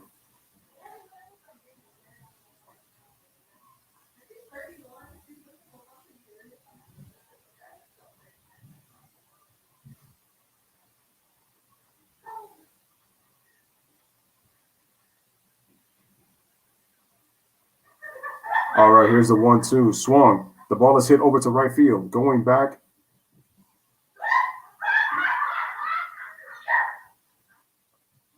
All right, Hunter Renfroe is able to make the play, backpedaling for the first out of the inning as Valleca lines out the center to right field for the first out.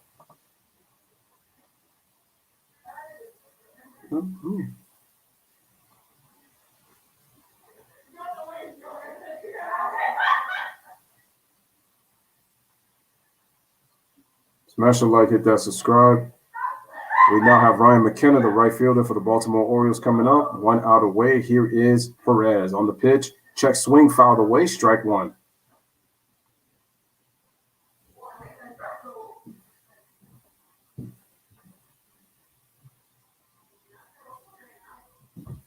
Yo, shout out to Mr. 626. What's going on, bro? How's everything, bro? Appreciate you coming on through, man.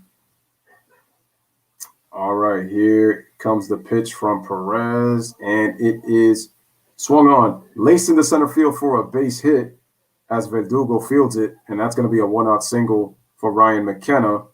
So the Orioles have 1 on with 1 out, and that's going to bring up Cedric Mullins, the center fielder. Again, guys, make sure to hit that like button. Shout out to Mr. 626 in the building. Appreciate you coming on through.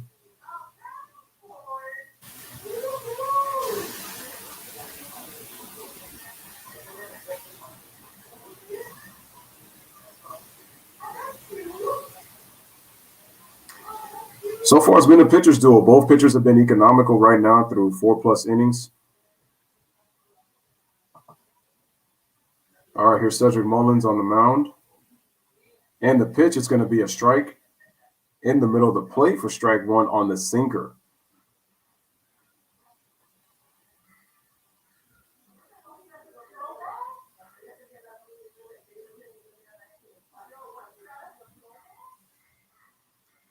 And pickoff attempt at first, and is able to throw it to ball deck, and he throws it back as the runner gets back safely.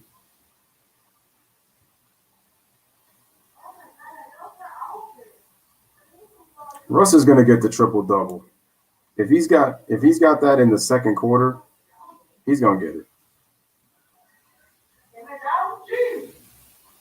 All right, here's the pitch. Swung, and it's going to be fouled. It's going to be fouled away for strike 2. Count is now quickly 0-2.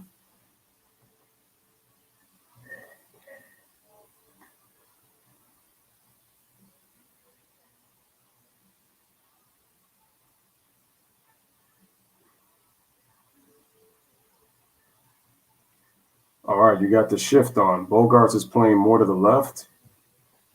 So you got the whole left side for Mullins to be able to slap it to left if he gets a fastball away. Or if he gets something to hit on the outside part of the plate, that he could just slap it over to the left field side.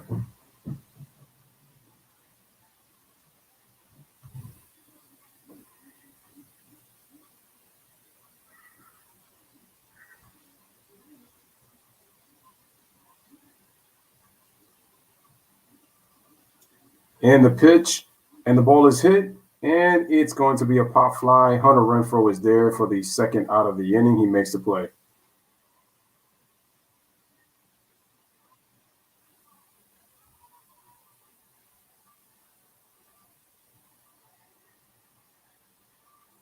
Is Russell Westbrook a top 20 passer? No, I can name a bunch of passers that are better than Russell Westbrook. With all due respect, he's not a better passer than Steve Nash. He's not a better passer than Jason Kidd. He's not a better passer than John Stockton. He's not a better passer than Chris Paul. He's not a better passer than Magic Johnson. He's not a better passer than Isaiah Thomas. There's so many guys I could put ahead of Russell Westbrook. It's not even funny. And that's with all due respect. No, he definitely puts up the stats. He definitely puts up stats. But it's like I said before, Russ's problem again, if you get him to go one-on-one, he takes himself out of the game, which makes him more lazy on defense. He focuses a lot on the individual matchup, and it takes away from his team. And if you look at the way he gets defensive rebounds, he's a good offensive rebounder. But his defensive rebounding, his bigs have to do the work, and he has them clear out so he can get the rebounds. There's a method to his madness with triple doubles. That's why I don't go crazy. When is it an easy thing to do? No, but he says he doesn't like the fact that he is called as somebody just getting triple doubles, but he's about to pass Oscar Robertson. Runner's going, the pitch, and it swung away. Looks like it was a hit and run attempt, but that's going to be fouled away. So it is strike 1. As we had 2 pickoff attempts, right now the batter is Austin Hayes at the plate.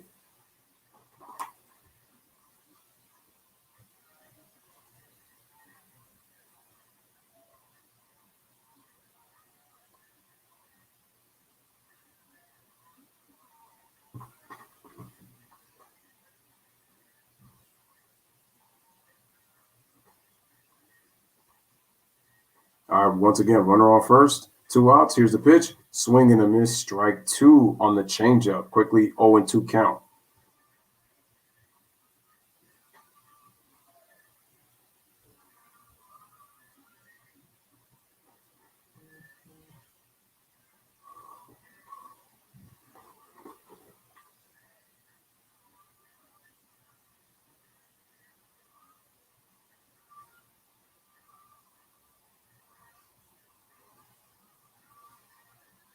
All right, here's the pitch, and that's going to be inside.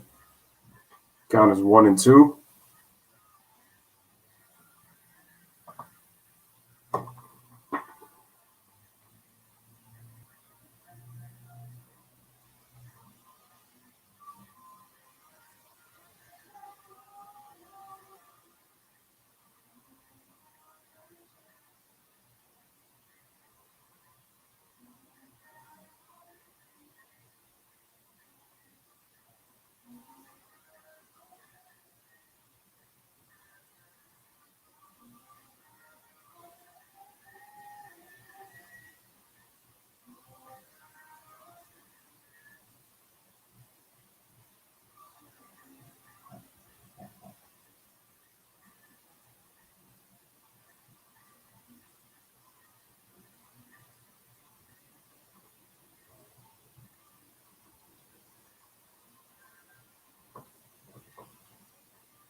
All right, man, we got a 1-2 count. Runner on first, 2 outs.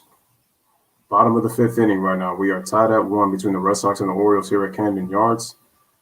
As Perez is keeping an eye on the runner as he backpedals right back to first base, talking to the first base coach.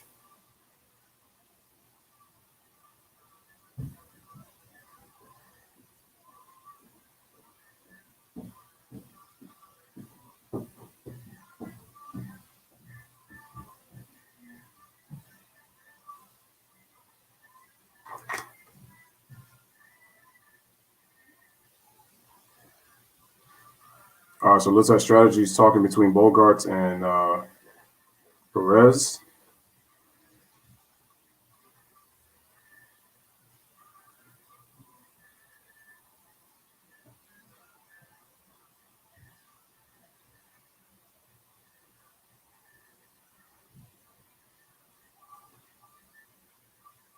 Here's the pitch. The ball is swung away and it's still fouled away, so the count is still 1-2.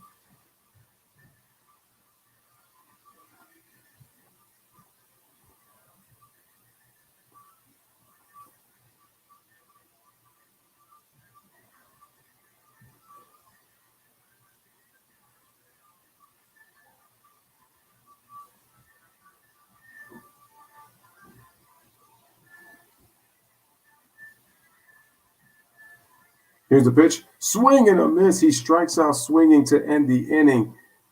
So we got no runs, 1 hit, 1 man left on base as Austin Hayes strikes out on the cutter. And we head to the top of the 6th inning. We are still tied at 1 apiece. We got Alex Verdugo, the center fielder, JD Martinez, once again, the DH, and Alexander Bogarts, the shortstop. 2, 3, 4 for the Red Sox coming up. Here on the Louisville Sports Network. Smash the like, hit that subscribe, make sure to share.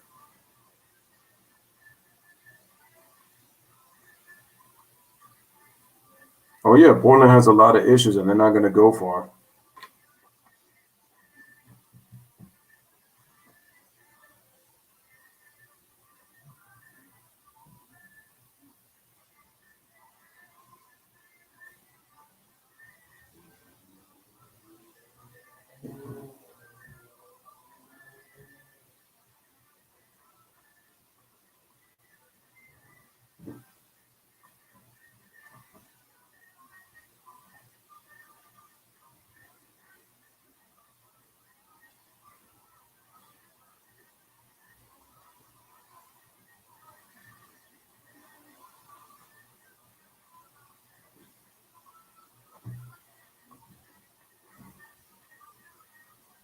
All right, man. About to head to the top of the 6th inning right now, tied at 1 apiece between the Red Sox and the Orioles.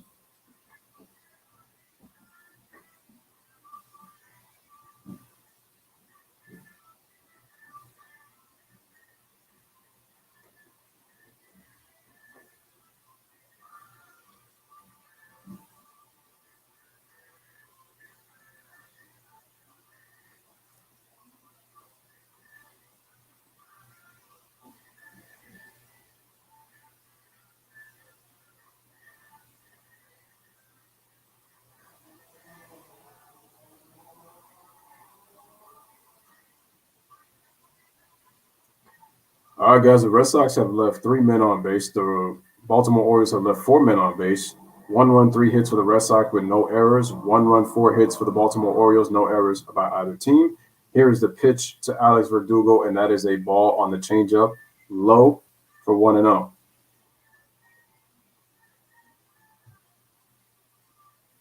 The pitch, fouled away on the knuckle curve for strike 1.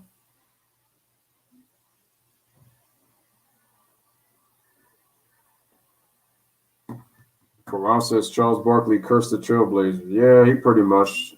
I mean, Charles tends to run his mouth, and he doesn't care. All right, so we got a ground out to second baseman. Faleka makes a play over to Mancini at first for the first out of the inning.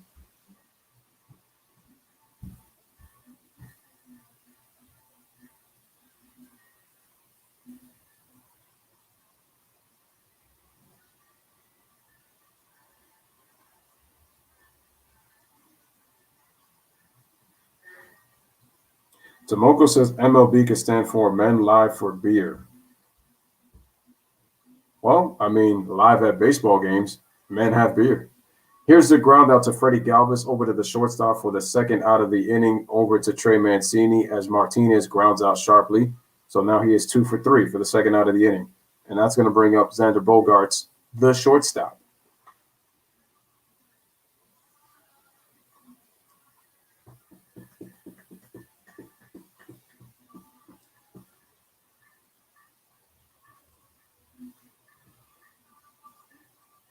Like I said before, both pitchers have pitched well through 5 innings so far. Lopez is at 5 2/3.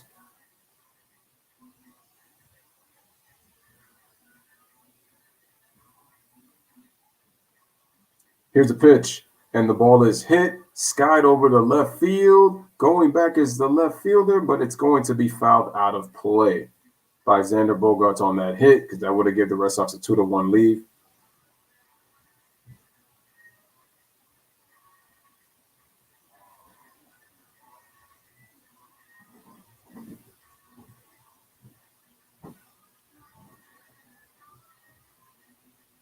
Oh yeah, my bad. I meant to say live. I meant to say live.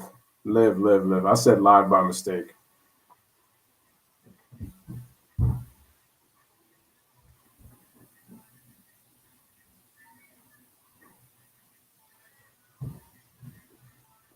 That's what I meant to say.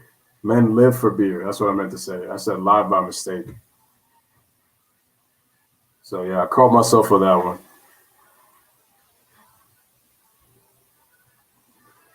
Jay says, how did man discover fire? By failing at his job? I get, oh, and we got a dive attempt by the center fielder. Left fielder has to come field it. Goes to second, does Bogaerts, and he gets himself a 2-out double. So we had a dive attempt by the center fielder, Mullins, but he wasn't able to make the play. And Bogaerts gets himself a 2-out double. When it's Monday, it's Monday. Wow, he laced it into center field on that knuckle curve. Nice dive attempt by Mullins, but he couldn't get it. I mean, I like beer, but I wouldn't say I live for it.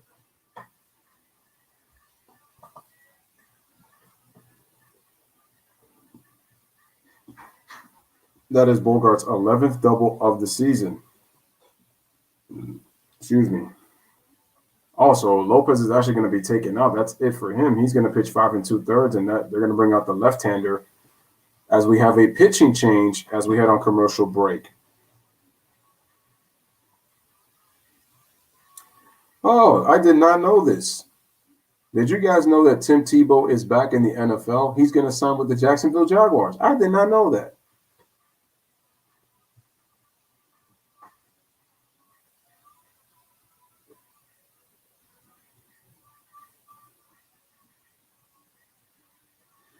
But here's my question. Is he going to play like tight end? Like, what's going to be his position? Because we know he can't be quarterback. I mean, he won a lot of games that as a Gator, but the man was never a quarterback going into the NFL. Can't believe the nerve of this guy Skip trying to hype up Tebow mania. Like, come on, dog. I know he wasn't going to last long in the NFL.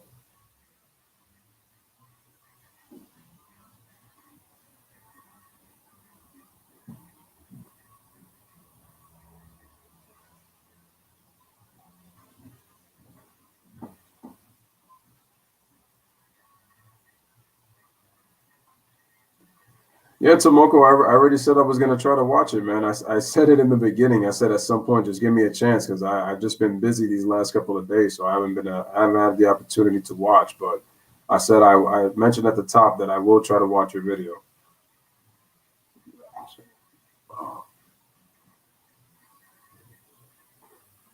So we're on commercial break because there's going to be a pitching change.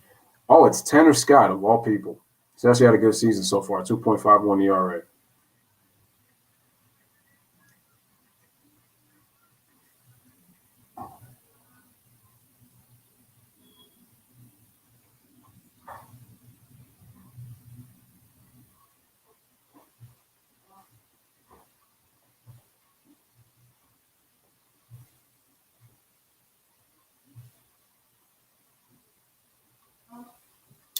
All right, Tanner Scott, left-handed pitcher, pitching to Devers. Here's the pitch, swing and a miss for strike one on the fastball, 96 miles an hour, strike one.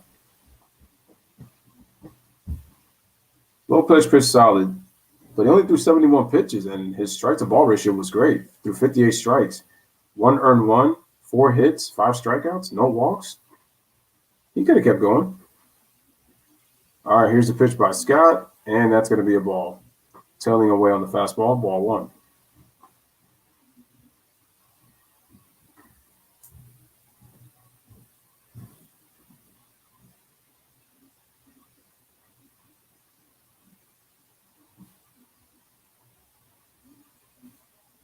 All right, here is the pitch.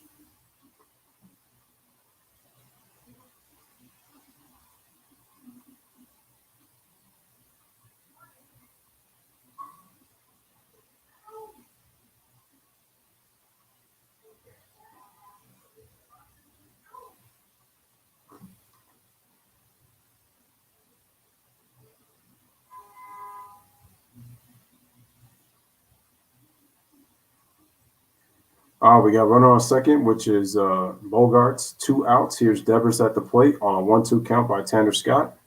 And here, and the ball gets away from the catcher as Bogarts advances to third.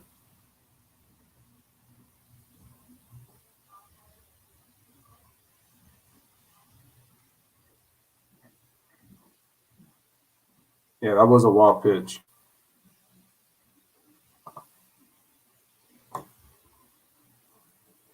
All right, so we got an even 2-2 count over to Devers. Smash a like, hit that subscribe.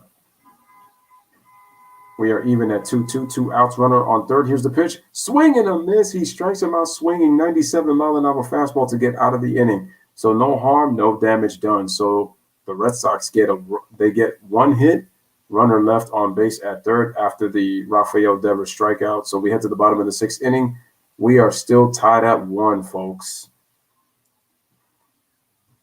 For the Orioles, looks like we have, let me see who it is. Who is the order?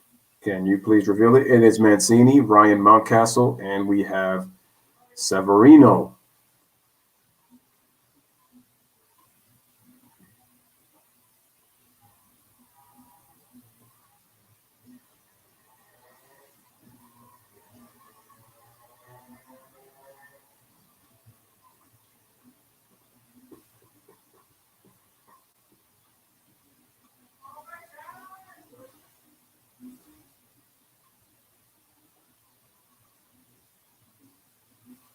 Yeah, right, Jay. Yeah, but yeah. What are they really gonna say about his kneeling?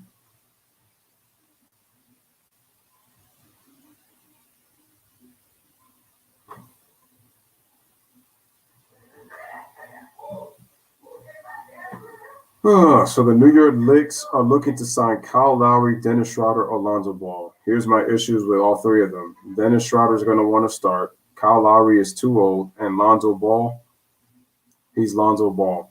So yeah, he's having a better season, but like I said, I don't want a point guard that's not assertive playing in New York.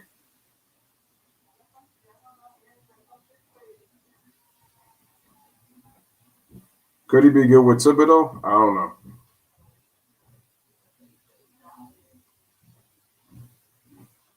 People were raving about Stan Van Gundy. Yeah, Stan Van Gundy. Should I say Stan Van Dummy? They're not listening to him.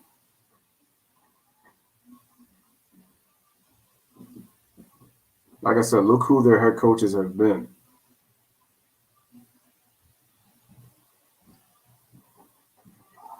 They've tuned that dude out. So it looks like we got a new pitcher for the Red Sox. It's Andriese, Matt Andriese, 12 games, 1-1 record, 3.52 ERA, more than a hit per inning in 15 innings pitched, 18 hits, 5 walks, 15 strikeouts. Opponents hitting a really nice 295 off of him. So we have Trey Mancini, the first baseman, starting. He's 0 for 2 in this game. So Martin Perez is done after 5 innings. So it's going to be a game of the bullpens. Pitched by Matt Andriese, curveball, away from the plate, 1-0. Mancini 0 for 2 with a flyout and a ground out. So far, 2 different ways he's made out in his 2 at-bats. Here's the 1-0. Check swing. Did he go? Umpire says he went. Strike 1.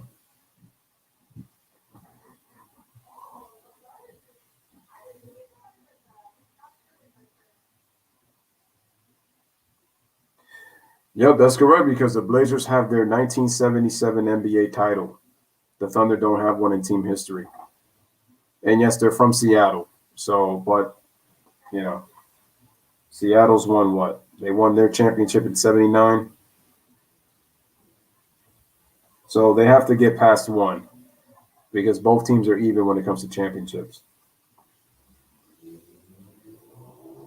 Both teams had talented teams in the 90s. Blazers early 90s, Seattle mid 90s. And then the Blazers in the 99 and 2000 seasons. And the ball is hit deep to center field. Going back is Verdugo. And that ball is gone. A leadoff home run for Trey Mancini. And he gives the Orioles a 2-1 lead.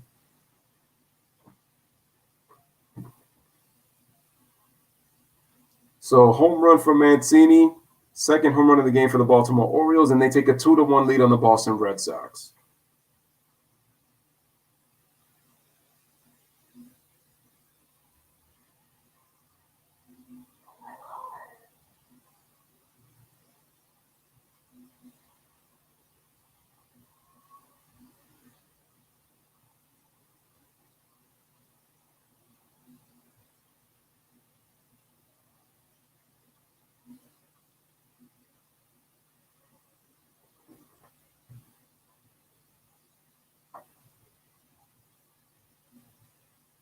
All right, man. So Baltimore takes a 2-1 lead.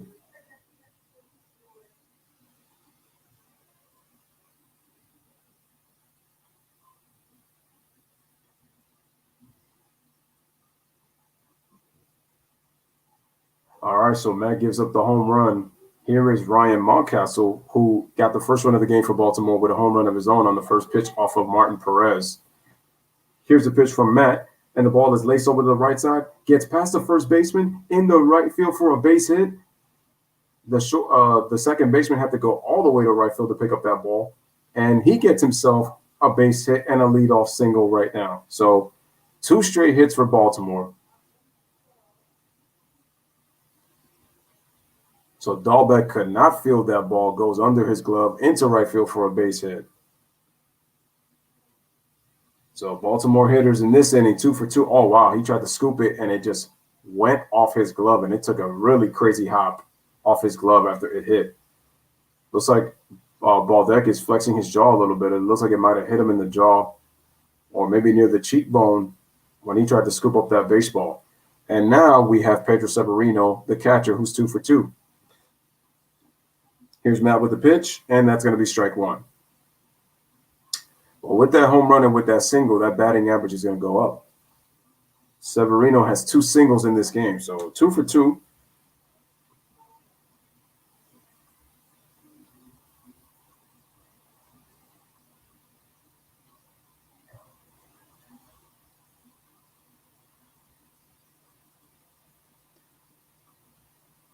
All right, here's the pitch, swing, and it's going to be fouled away for strike 1. Strike 2. So, my friends, for those who are tuning in, we are in the bottom of the 6th inning. Baltimore takes a 2-1 lead over Boston on a home run by Mancini over the center field wall.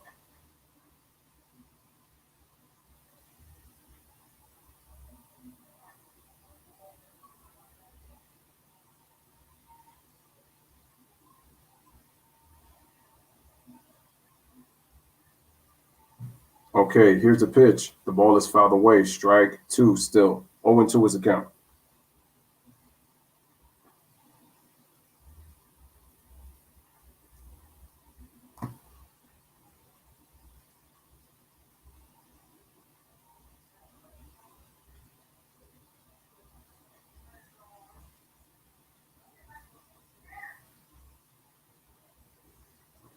All right, runner on first.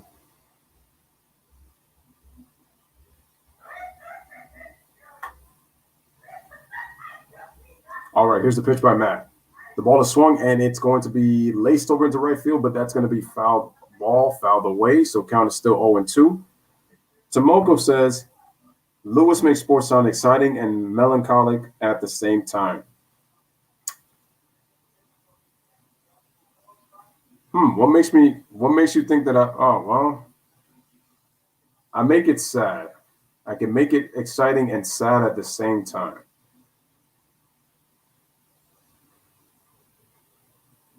I hear what you're saying. I feel like it happens a lot of times when, when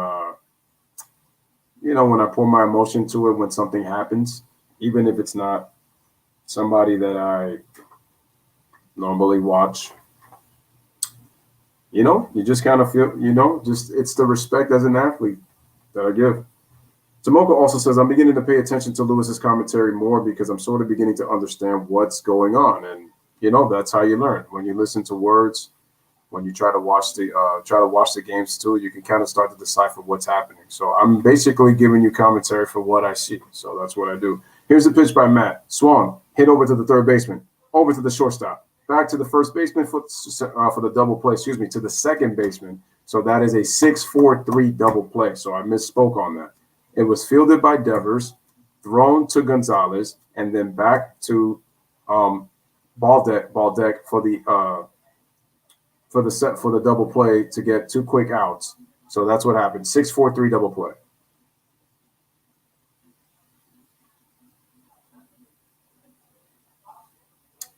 That's weird because I had to look it up. It said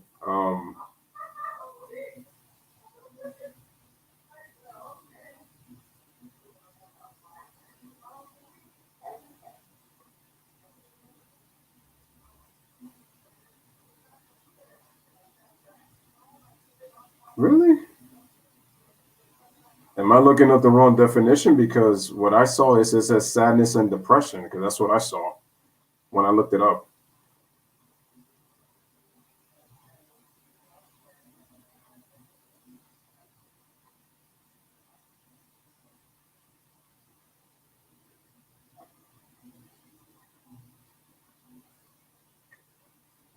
Yeah, when I looked up that word, that's what it says. Are you sure that's the right word that you're using? Because that's the one I looked up.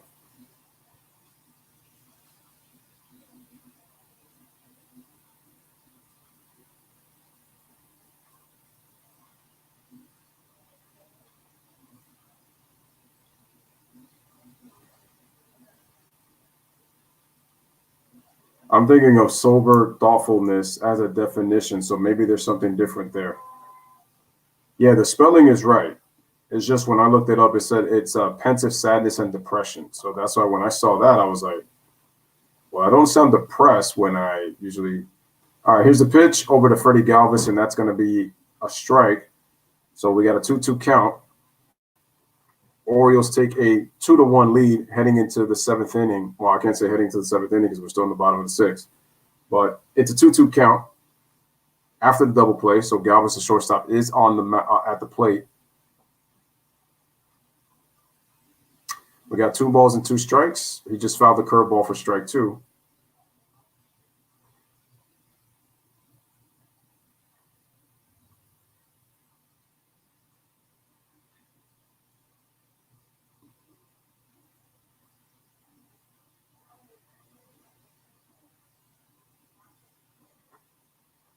Make sure to hit the like button, hit that subscribe button. Make sure to share. Freddie Galvez at the plate.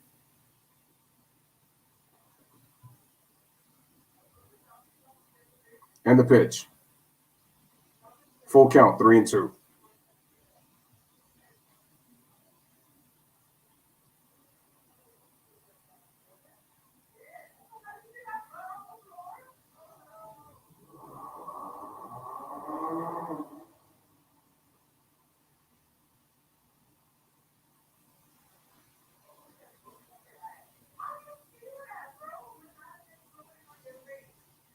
All right, and Freddie Galvez down looking on the swing and a miss on the changeup, and he is out on strike. So Baltimore gets 1 run on 2 hits. Once again, the big blow, a leadoff home run by Trey Mancini, the first baseman, to once again give Baltimore the lead as they head into the top of the 7th with the score of 2 and Boston 1.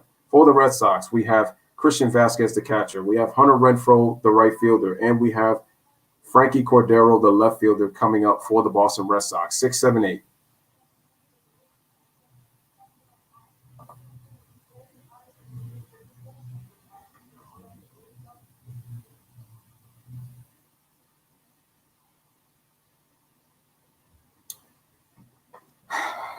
Boston Celtics fans, if you're listening to me out there,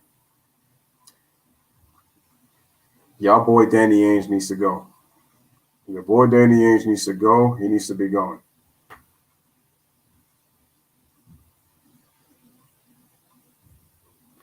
Oh, you meant to use relaxing. Okay. I mean, I can understand. We get mixed up sometimes. It happens. No big deal.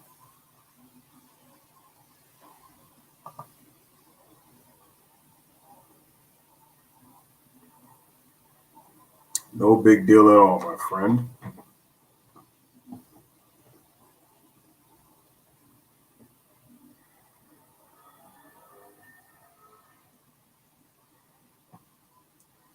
You know what? What the heck? I'm actually going to make the video today.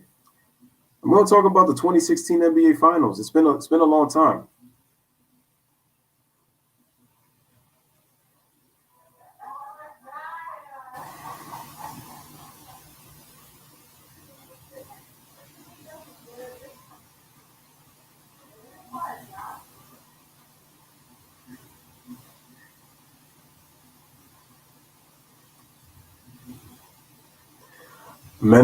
Melancholic personality has a different meaning. Personality, it means genuine. Okay.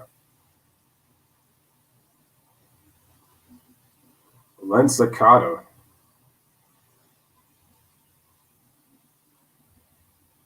Oh, he was in the World Championship Baltimore Orioles in '83. That was second year Cal Ripken. I remember Ken Singleton was on that team. Well, they're like, well, how can you remember it when you weren't alive to watch it? It's called YouTube. It's called baseball seasons. I recommend you guys, like I said, if you really want to learn the history of baseball, watch baseball seasons on YouTube. You will learn so much about the history of the game through the seasons. Really interesting stuff. All righty, so we got an 0-2 count quickly on a foul by Christian Vasquez, both on fastballs by Travis Lankin Sr., the new pitcher for the Baltimore Orioles. 12 games pitched. He has a 1-3 record for 1.66 ERA in 9 2/3 innings. He has 5 hits allowed, 8 walks, 5 strikeouts. Opponents are hitting 152, so he is a little bit on the wild side, but.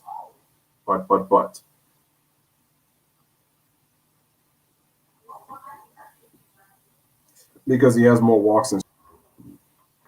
So there might be a little bit of a control issue, but here's the pitch, and it's going to be a ball, 1-2 on the fastball.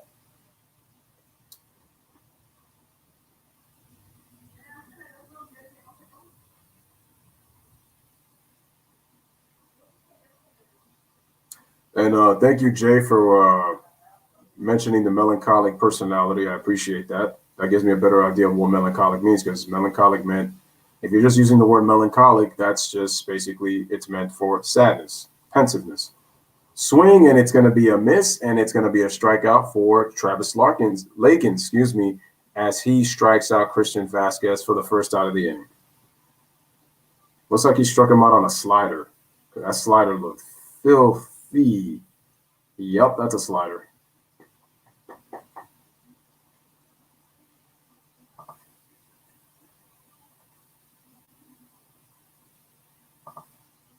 Actually, not a slider. Actually struck him out with a cutter. Here's Hunter Renfroe. Pitch. Nice. Strike. Right there, middle in on the strike.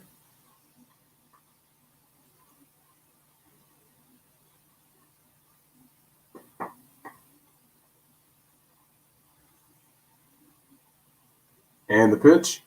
And he went with the curveball, so that's going to be ball one.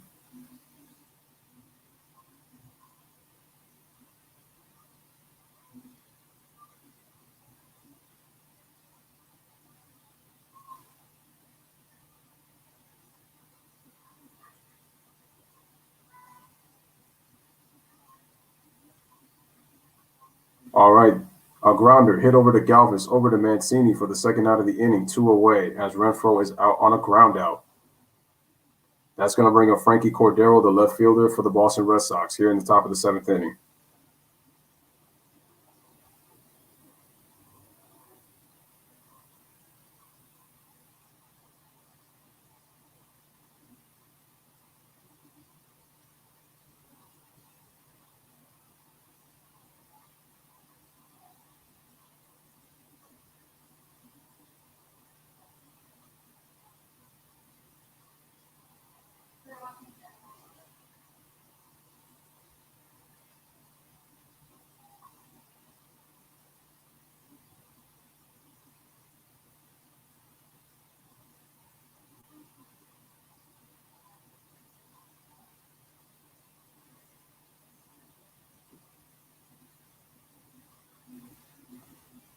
All right, so we got a 1-1 count over to Frankie Cordero.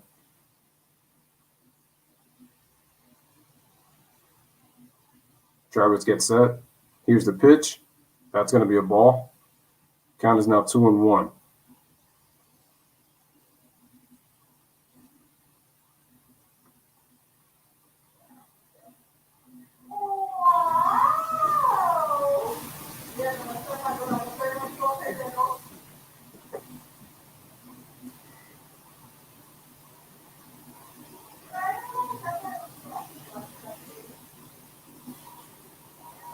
All right, the ball is hit over in between left center field. Mullins calls off Austin Mays, and he's able to make the final out of the inning. No runs, no hits, nobody left on base. 1-2-3 inning for Travis Lakin Sr. Headed to the bottom of the 7th inning. We are going down with the Baltimore Orioles up 2-1 of the Boston Red Sox. We have Maikel Franco, Pat Valaika, and we have Ryan McKenna coming up.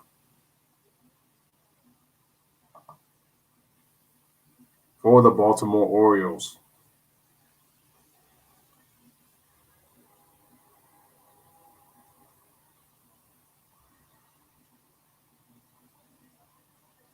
There it is.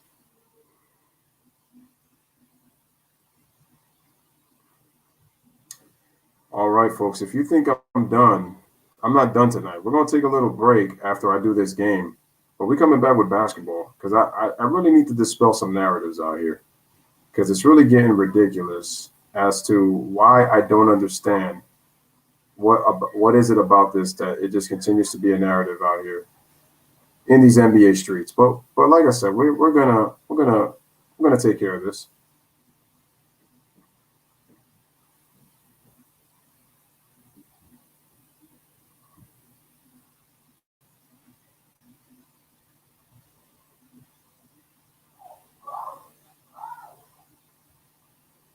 As we head over to the bottom of the 7th inning,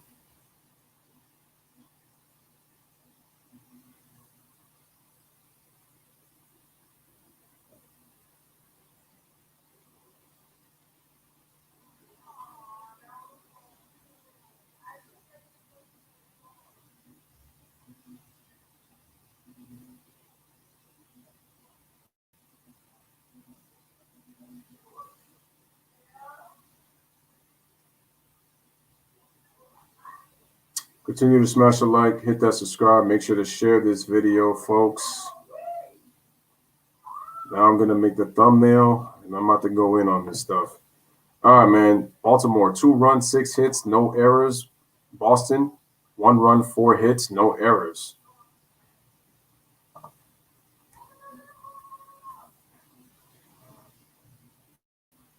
Here's Maikel Franco at the plate. Strike 1 by Matt Andriese.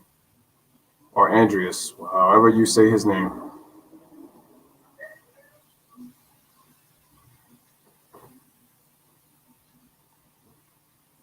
And the pitch. Ball 1.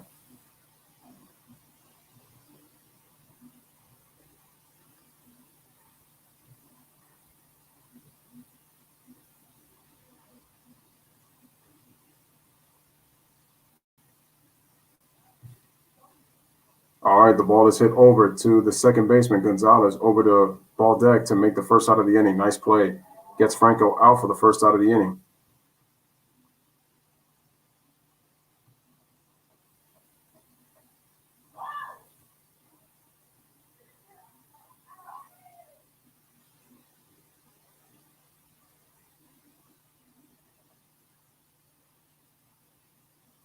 Beautiful scoop by Marvin Gonzalez right there on that play to get the first out.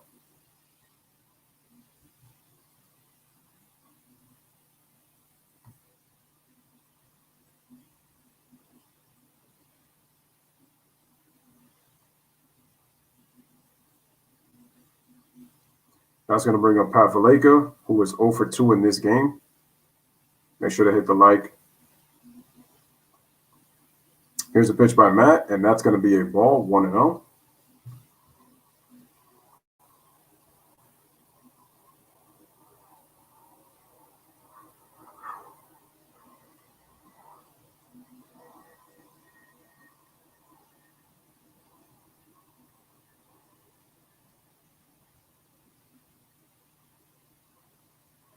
Here's a pitch. The ball is slowly rolled, but it is hit fouled away for strike 2.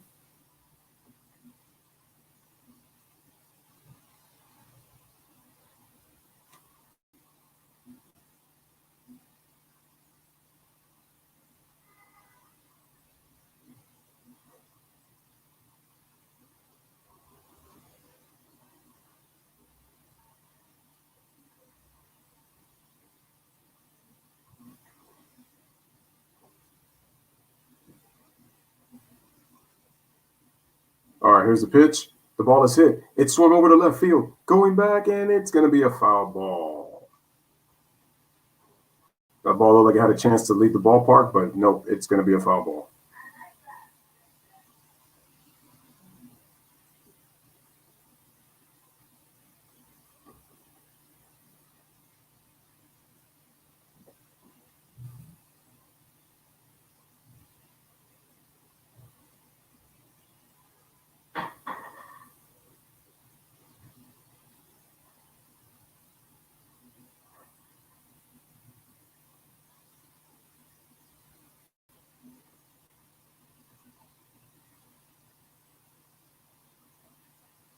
All right, here's a pitch to Pat Valaika, and that's going to be a strike.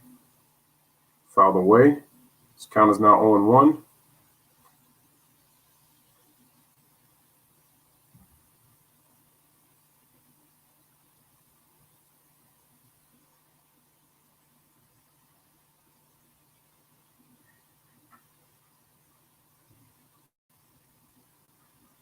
Here's a pitch, swing and a miss, and that's going to be, wow, that's actually going to be the second out of the inning. So good morning, good afternoon, and good night. You guys already know what the deal is.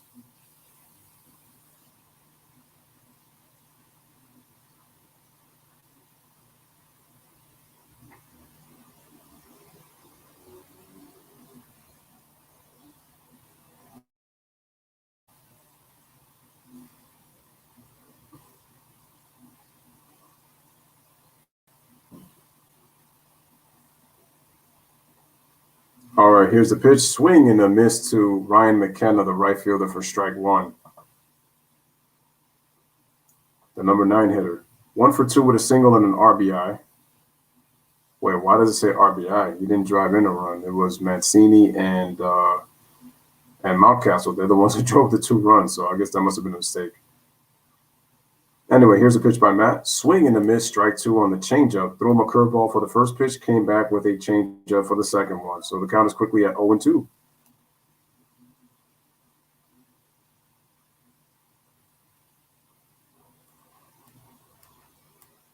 Like I said, folks, we are in Camden Yards.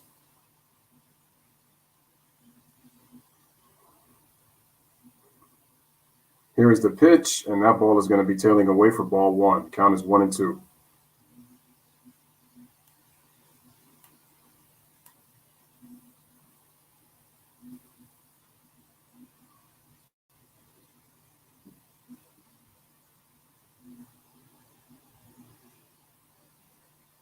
All right, here's a pitch, swing.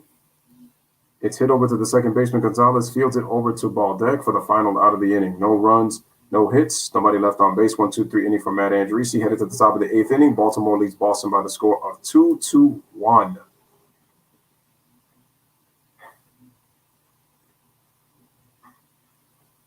I haven't had a chance to look at the comment section, so I will be looking at it 1 second. So just give me a second, you guys. I was just preparing the thumbnail for tonight's stream that's coming up at 10:30, because I need to debunk this narrative that is going on out here about 2016 that I keep hearing, and I'm going to debunk it in tonight's stream after this game. So make sure you guys get ready for this, because this is going to be something. So top of the 8th inning. So we got so it looks like we're going to have a pitching change. Paul Fry is supposed to be coming in for the Baltimore Orioles here in the top of the 8th inning. Let me just send the thumbnail to myself so I can get ready for this game. Excuse me, not for this game, for this stream.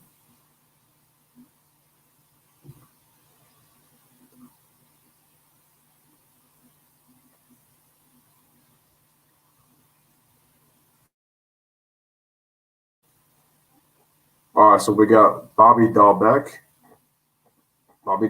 We have, looks like it's Alex Verdugo, and we have Gonzalez. So 9-1-2. 9-1-2 for the Boston Red Sox. Top of the 8th inning.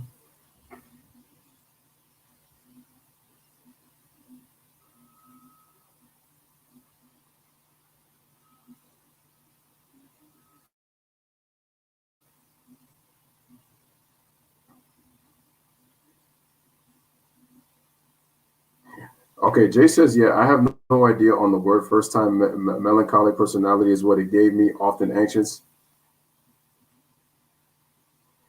Oh, that injury? Yeah, I'm going to get on it too. I don't care if anybody doesn't like it.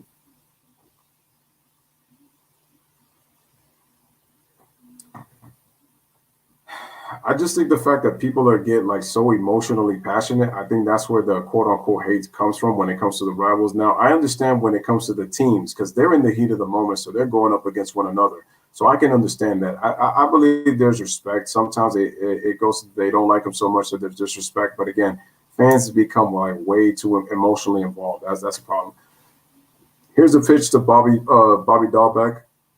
It is going to be a ball. So 1-0, top of the 8th inning right now for the Red Sox. Dahlbeck, Gonzalez, and Verdugo, 9-1-2 for the Red Sox. Here's the pitch, and that's going to be a ball. So the count is now 2-0. So I already created the live stream for that. Make sure y'all pull up. Stream's going to be at 10:30. So we got a lot to talk about there. A lot to talk about.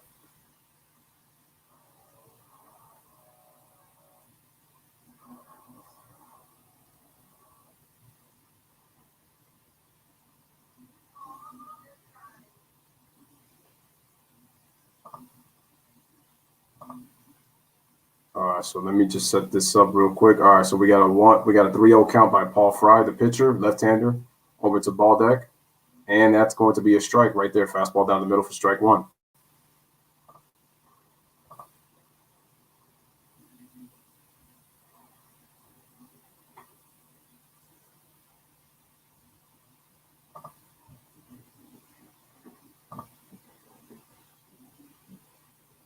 Okay, and looks like we got a foul ball for strike two.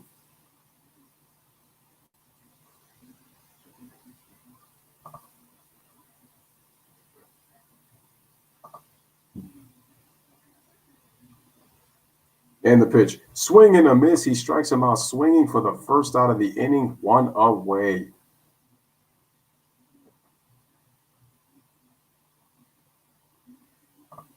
As Paul Fry strikes him out on the slider for the first out. So that's going to bring up Marwin Gonzalez, the second baseman for the Red Sox, coming up next.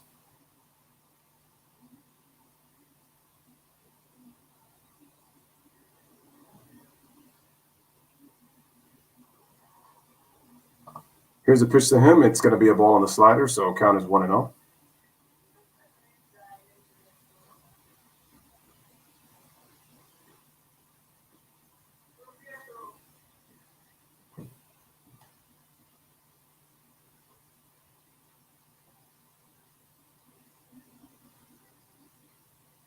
Here's a pitch.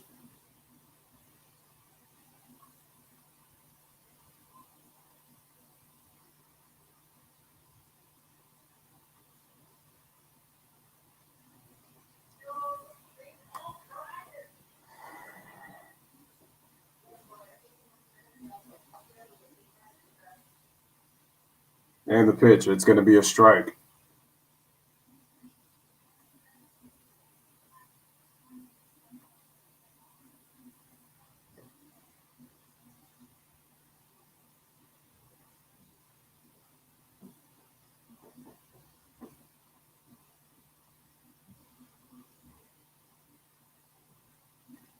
All right, here's a pitch, and it's going to be strike 2.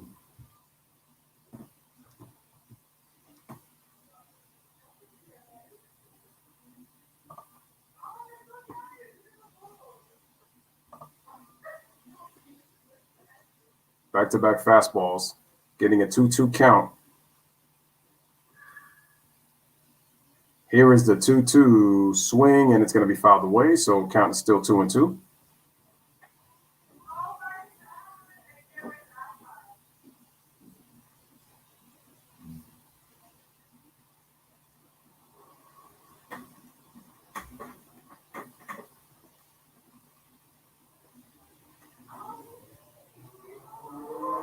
All right, we got a 2-2 count.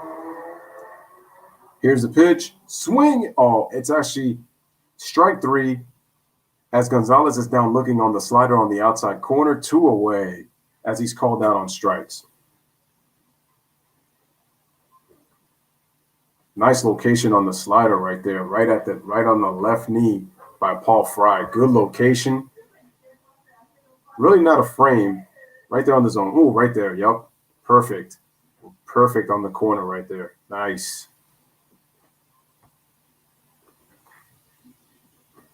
And that's going to bring up the center fielder, Alex Verdugo. And the pitch is going to be a strike 1 on the fastball. Inside corner, strike 1.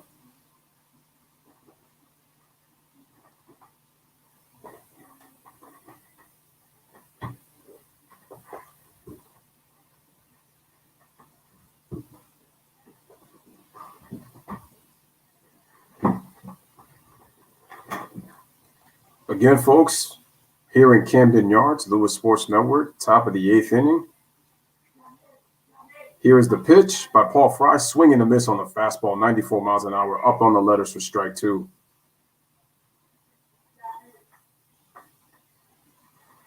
The Baltimore pitching has pitched very well tonight.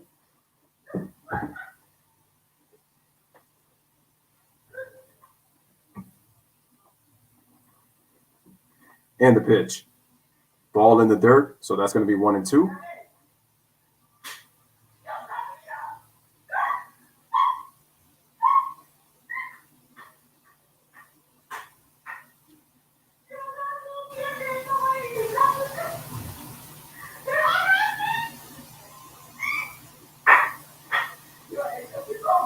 All right, here's the pitch. Swing. It's laced over to the shortstop. Over to first to Mancini. Galvez makes the play, and that's going to end the inning. No runs, no hits. 1-2-3 inning for Paul Fry. Heading to the bottom of the 8th inning, the Orioles still lead by the score of 2-1 on the Boston Red Sox. Smash the like, hit that subscribe. Make sure to share as we have the top of the order once again. Cedric Mullins, Austin Hayes, and Trey Mancini for the Baltimore Orioles.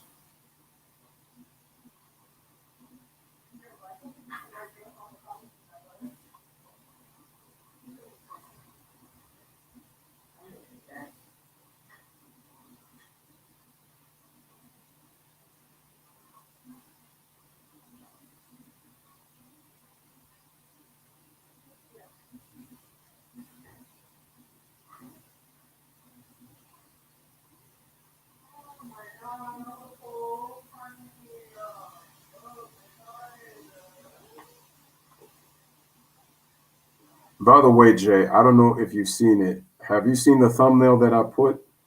Because once they see the thumbnail, you already know we're going to be talking about it as well. So, but you do make a good point. It does really depend on the title. But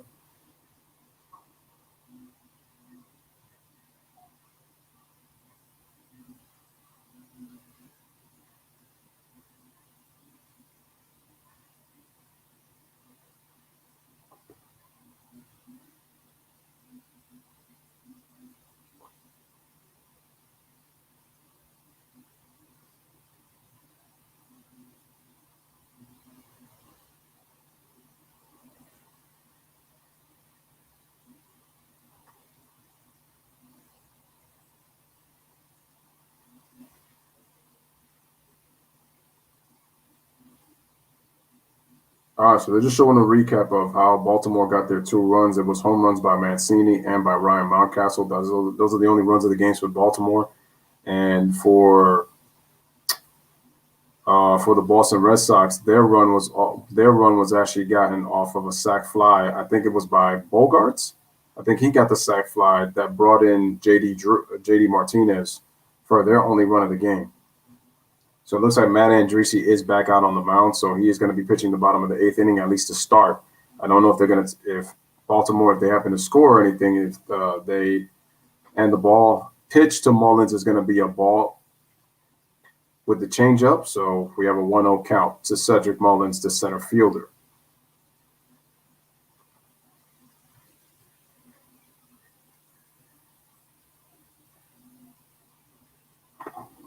And the pitch. That's going to be a ball. So it's 2-0.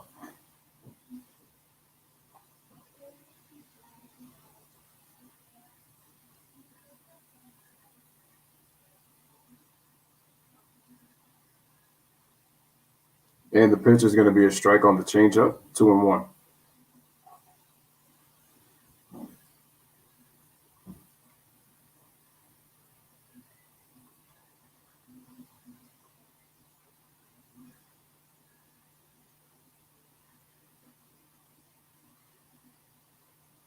All right, the ball is hit in between the second baseman. He's got to go a wrong way. Oh, and it's bobbled. It's bobbled. Then Mullins goes all the way to third, and he's in there with a triple. That looks like it's going to be an error, though.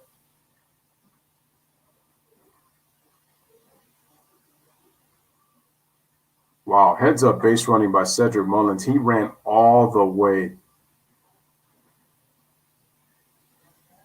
I think Bogarts was the one that misfielded that play. Oh, no. That was Bogarts because Bogarts came in all the way because he was playing on shift and he juggled the ball twice in the air and ended up dropping that catch. Oh, man, he smacked it twice like if it was a beach ball. Could not make the play, and then Mullins with the heads-up base running, he saw that, and he went right to third on that error. Actually, no, they're going to give him a – no way. Are they going to give him a hit? Let's see how they score that. I'm going to guess that they're going to give an error on that play because it was a tough play because Bogarts had to run all the way from where he was shifting, and now we have Austin Hayes, a left fielder. That's a tough play, man. He had to run a long way to get that ball.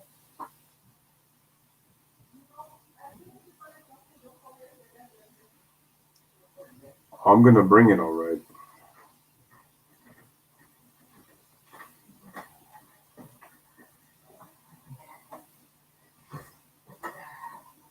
So we got a pitch in the dirt, so that's going to be ball 1.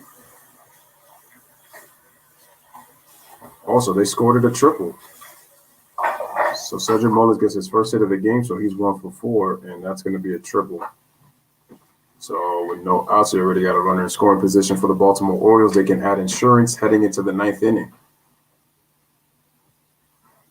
Either Austin Hayes gets himself a hit. It doesn't matter if it's a pop or if he decides to sacrifice fly.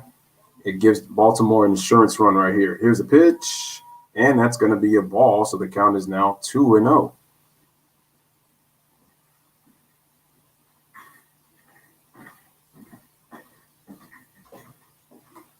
So we are past the 2-hour mark.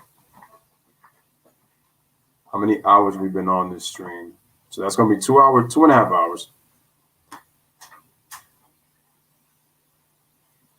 It took a weird bounce off of Bogarts' glove when he fielded it. That was a tough play because he was playing a shift, so that was a strike. So he had to make a long run. He was doing that. He was doing like a Derek Jeter type play. If he would have caught that, I would have said that was an amazing catch because he hit it twice and then he was not able to make the play. So that is a tough play for him to make. So I can see how they scored that a triple. But heads up by Mullins with the base running.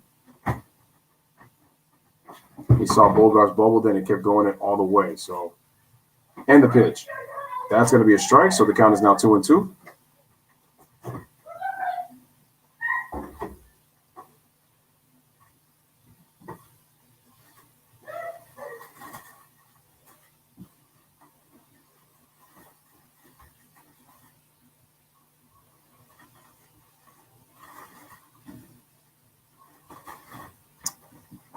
All right, runner on third, nobody out. Austin Hayes at the plate. Here is Matt Andriese on the pitch and swing, and it's going to be fouled away. So still 3-2.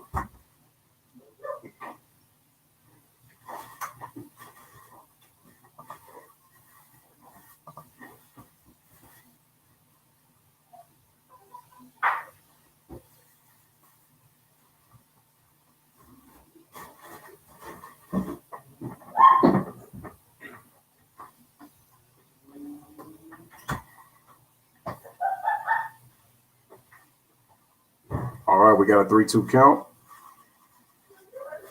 And the pitch. And he lays off of it, so it's going to be a walk. So we got runners on the corners, but nobody out for Baltimore here in the bottom of the 8th inning.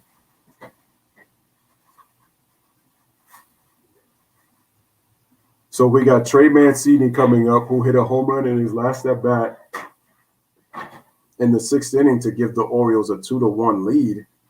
So now he has runners on the corners against the Boston Red Sox. Again, folks, Boston Red Sox have the best record in baseball right now, when I didn't even think that they were going to be that good coming into the season, especially not having Chris Sale, the best pitcher on their pitching staff, still out.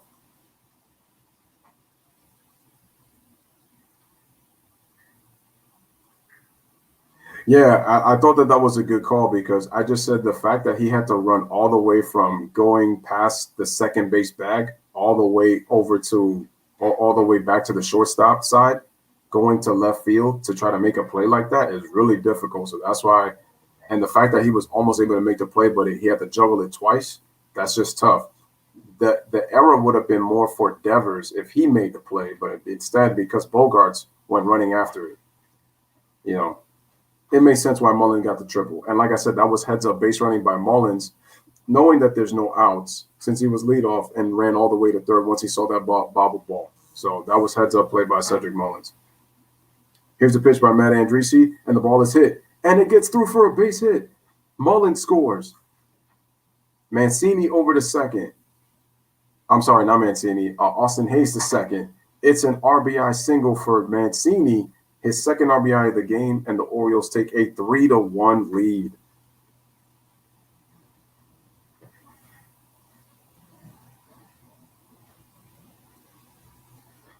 Like I said before, man, I also got a future video coming out, probably going to come out with it tomorrow. It's called When Wanting Too Much Can Be a Bad Thing, starring Kawhi Leonard and Kevin Durant.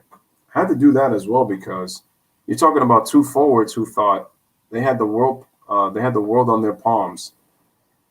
Oh, wow, look at that. The Four Letter Network already started on how Russell Westbrook's journey to becoming the NBA's triple-double king.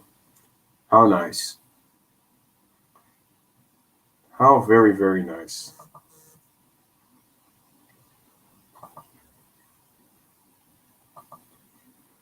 All right, so that's going to take out Matt Andriese. So we're going to have a pitching change. Valdez is going to come in. So we have nobody out. Runners on first and second. Baltimore with a 3-1 lead over the Boston Red Sox, bottom of the 8th inning.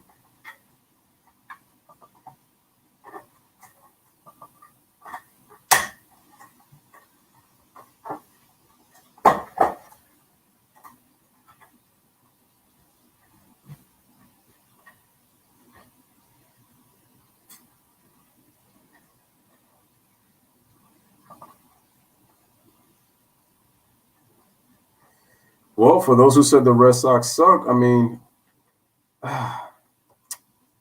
they've gotten off to a good start. Can't front. JD Martinez is having a great season. I mean, he's hitting, 340? So, like I said, man, coming up at 10:30, ladies and gentlemen, I debunked this 2016 narrative that's been going on for so long for the beloved king of the NBA. That is LeBron James. I'm going to go to the 2017 NBA Finals as well. That's another narrative that's been thrown out there with LeBron.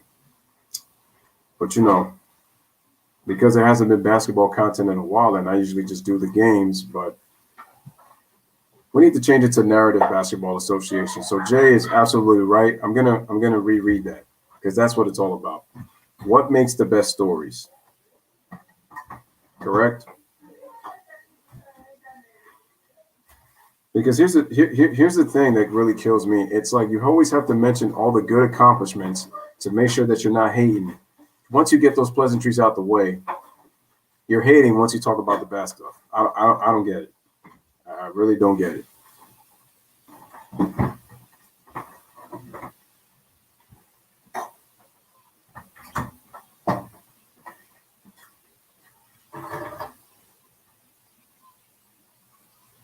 All right, here is Phillips Valdez, 1-0 record in 11 games started.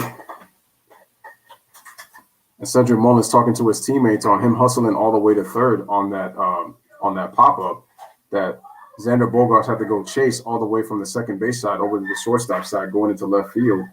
So now that's going to bring up Ryan Mountcastle, who's 2 for 3, hit a home run to give the Orioles their first run of the game.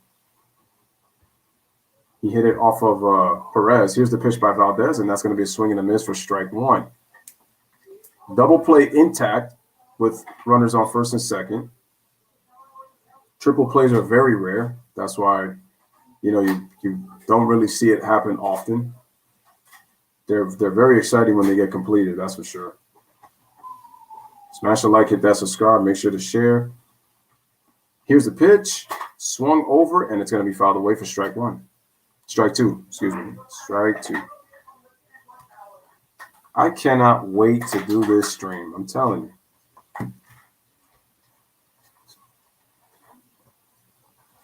It's been a long time coming when it comes to this, and I'm just gonna make sure that people could just hear me.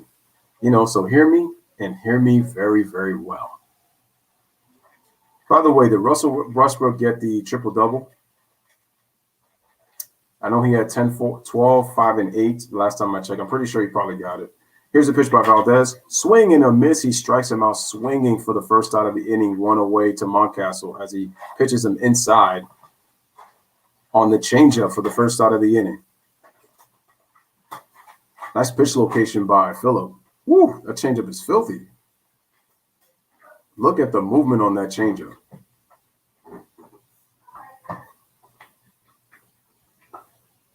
And that's going to bring up Pedro Severino, who is 2 for 3, 2 singles in this game.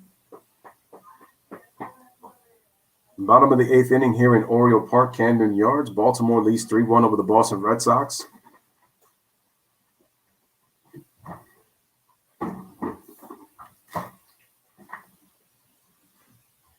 Like I said, that stream is going to be at 10:30. So again, make sure.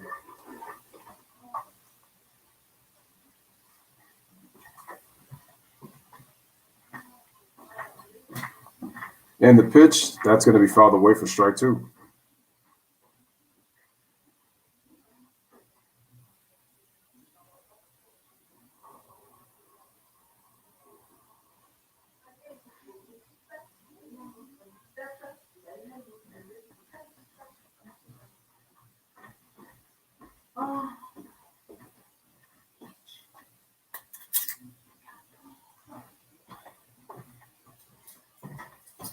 All right, man, so we got an 0-1 to Severino.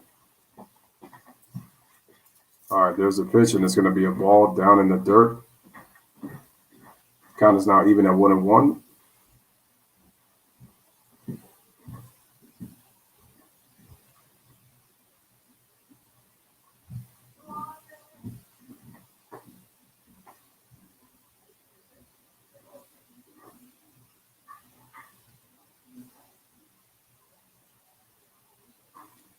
All right, the ball is swung, and it's going to be fouled away. Still 1-2.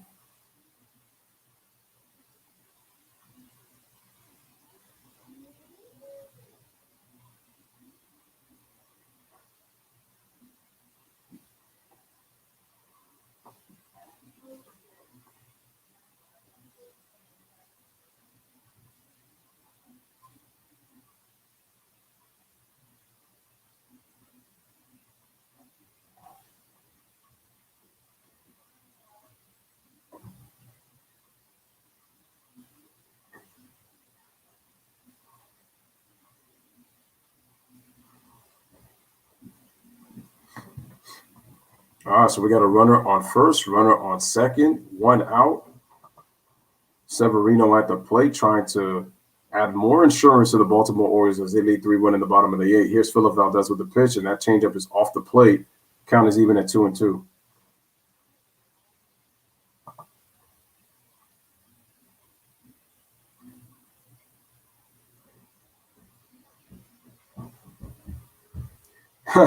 Potential isn't reached in April. If it has, close up shop until next year.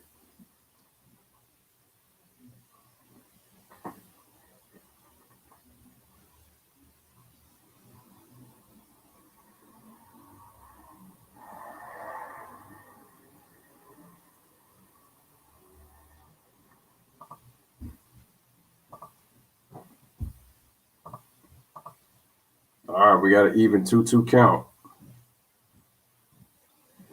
Pitch. The ball is swung away, and it's still fouled away for another foul ball, so still 2-2.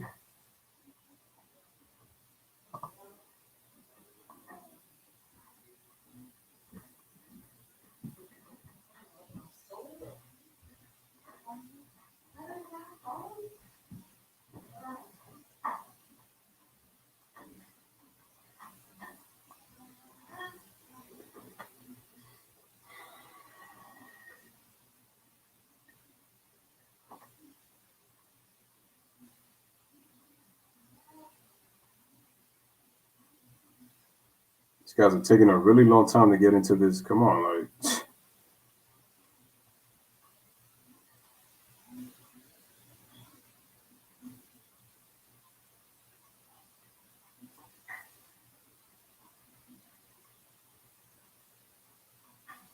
All righty, here's the pitch by Valdez. Swing, and it's laced over to the shortstop. Going for the Derek Jeter throw, does not get the play. Runner is safe, and the bases are left loaded with 1 out as Severino gets on for a base hit after the fielder's choice.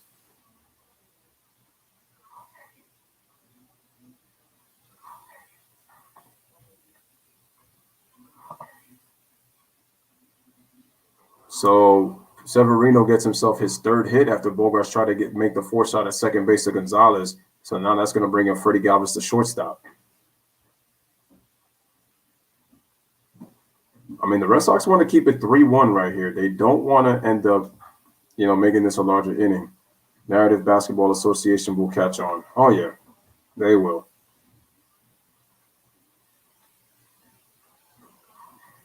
So it looks like the Red Sox's the bench is telling how the infielder should play. Galvez. All right, here's the pitch. The ball is hit. It is hit to right field. Renfroe is there to make the play. Runner's tag. Here's the throw over to the shortstop. It's a sacrifice fly for Galvez as he forces in another run. Austin Hayes scores, and the Orioles take a 4-1 lead for the second out. And now that's going to bring up Mlb Franco.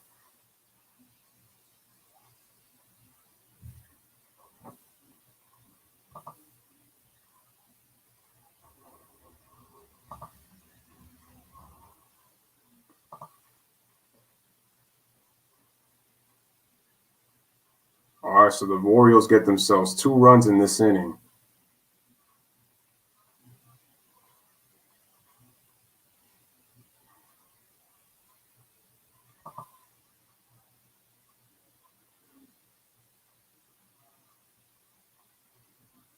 And the pitch, swing and a miss to Mlb Franco for strike 1.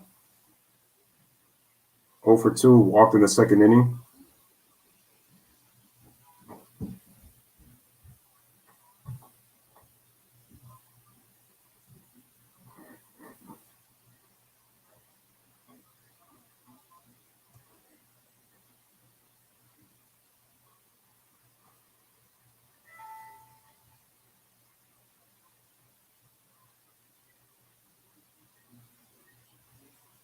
All right, here's the 0-1 by Phillip. Swing and fouled away for strike 2.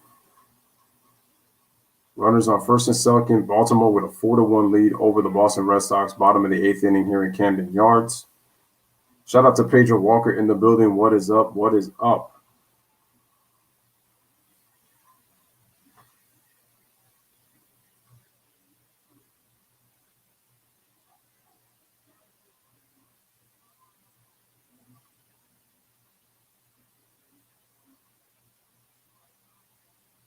All right, here's the pitch. And the ball is swung over to Bogart. Only has one play, throws it over the first for the second out of the inning. 2 away. Actually, no, I'm sorry. That was the final out of the inning. So the Orioles get 2 runs on 3 hits. The bases were left loaded. Heading to the top of the 9th inning, last chance for the Boston Red Sox. The Orioles lead by the score of 4-1. And for the Red Sox, we have, as soon as this updates right here on, okay, we got JD Martinez, Xander Bogaerts, and Rafael Devers, the heart of the lineup, 3-4-5 for the Boston Red Sox. The A's better bring it against the Red Sox next, man. Red Sox don't usually mess around after 1-run outings.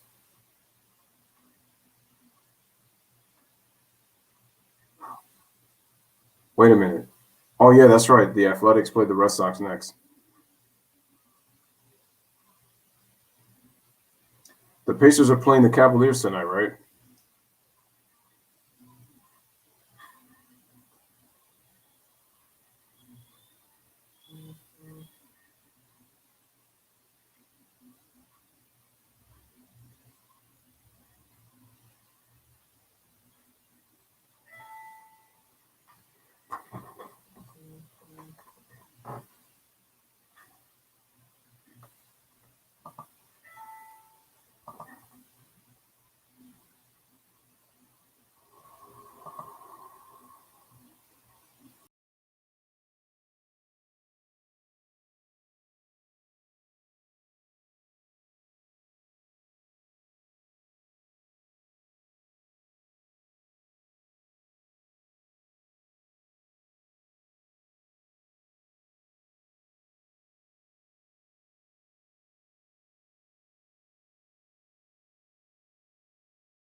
That was weird that no, it was there was an error on my laptop. That's what happened. So that's why I kind of went out for a second. So my apologies. But anyway, the Red Sox lose this game 4-1. Like I was saying, the Red Sox now go down to 22-14 on the season, while the Baltimore Orioles go to 16-19 on the season. And that is pretty much it on this baseball game. So, ladies and gentlemen, at 10:30, we are going to debunk some narratives out here on the Lewis Sports Network. Like I said, you will see. I'm telling you, you just cannot wait, can you? Because I told you, I got to expose some narratives that have to be gone. It's getting ridiculous out here. Some of the stuff that's being talked about just to elevate somebody, and you know who I'm talking about. And I'm sorry, I don't care what people say. This is from what I see.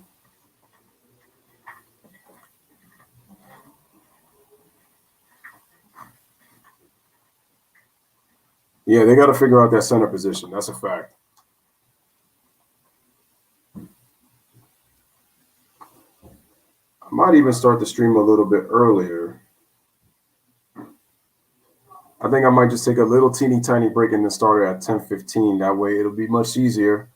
And then I'm just going to switch it. So, ladies and gentlemen, I'm going to put a stop to this stream. Shout out to Red Sox and Orioles fans everywhere who are watching the game. And shout out to everybody who was here in the chat just with me. Like I said, we'll be back with some baseball tomorrow. I'm thinking of doing Mets versus Orioles. If not that game, probably do the Royals and the Tigers, I believe. If not that, I'll just figure it out. But it's going to be an early game. And then we're going back to back, man. We're going to do, y'all already know what we're going to do. We're going to do Knicks versus Lakers coming up on the basketball stream. So from the Lewis Sports Network, everybody, I will see you guys later.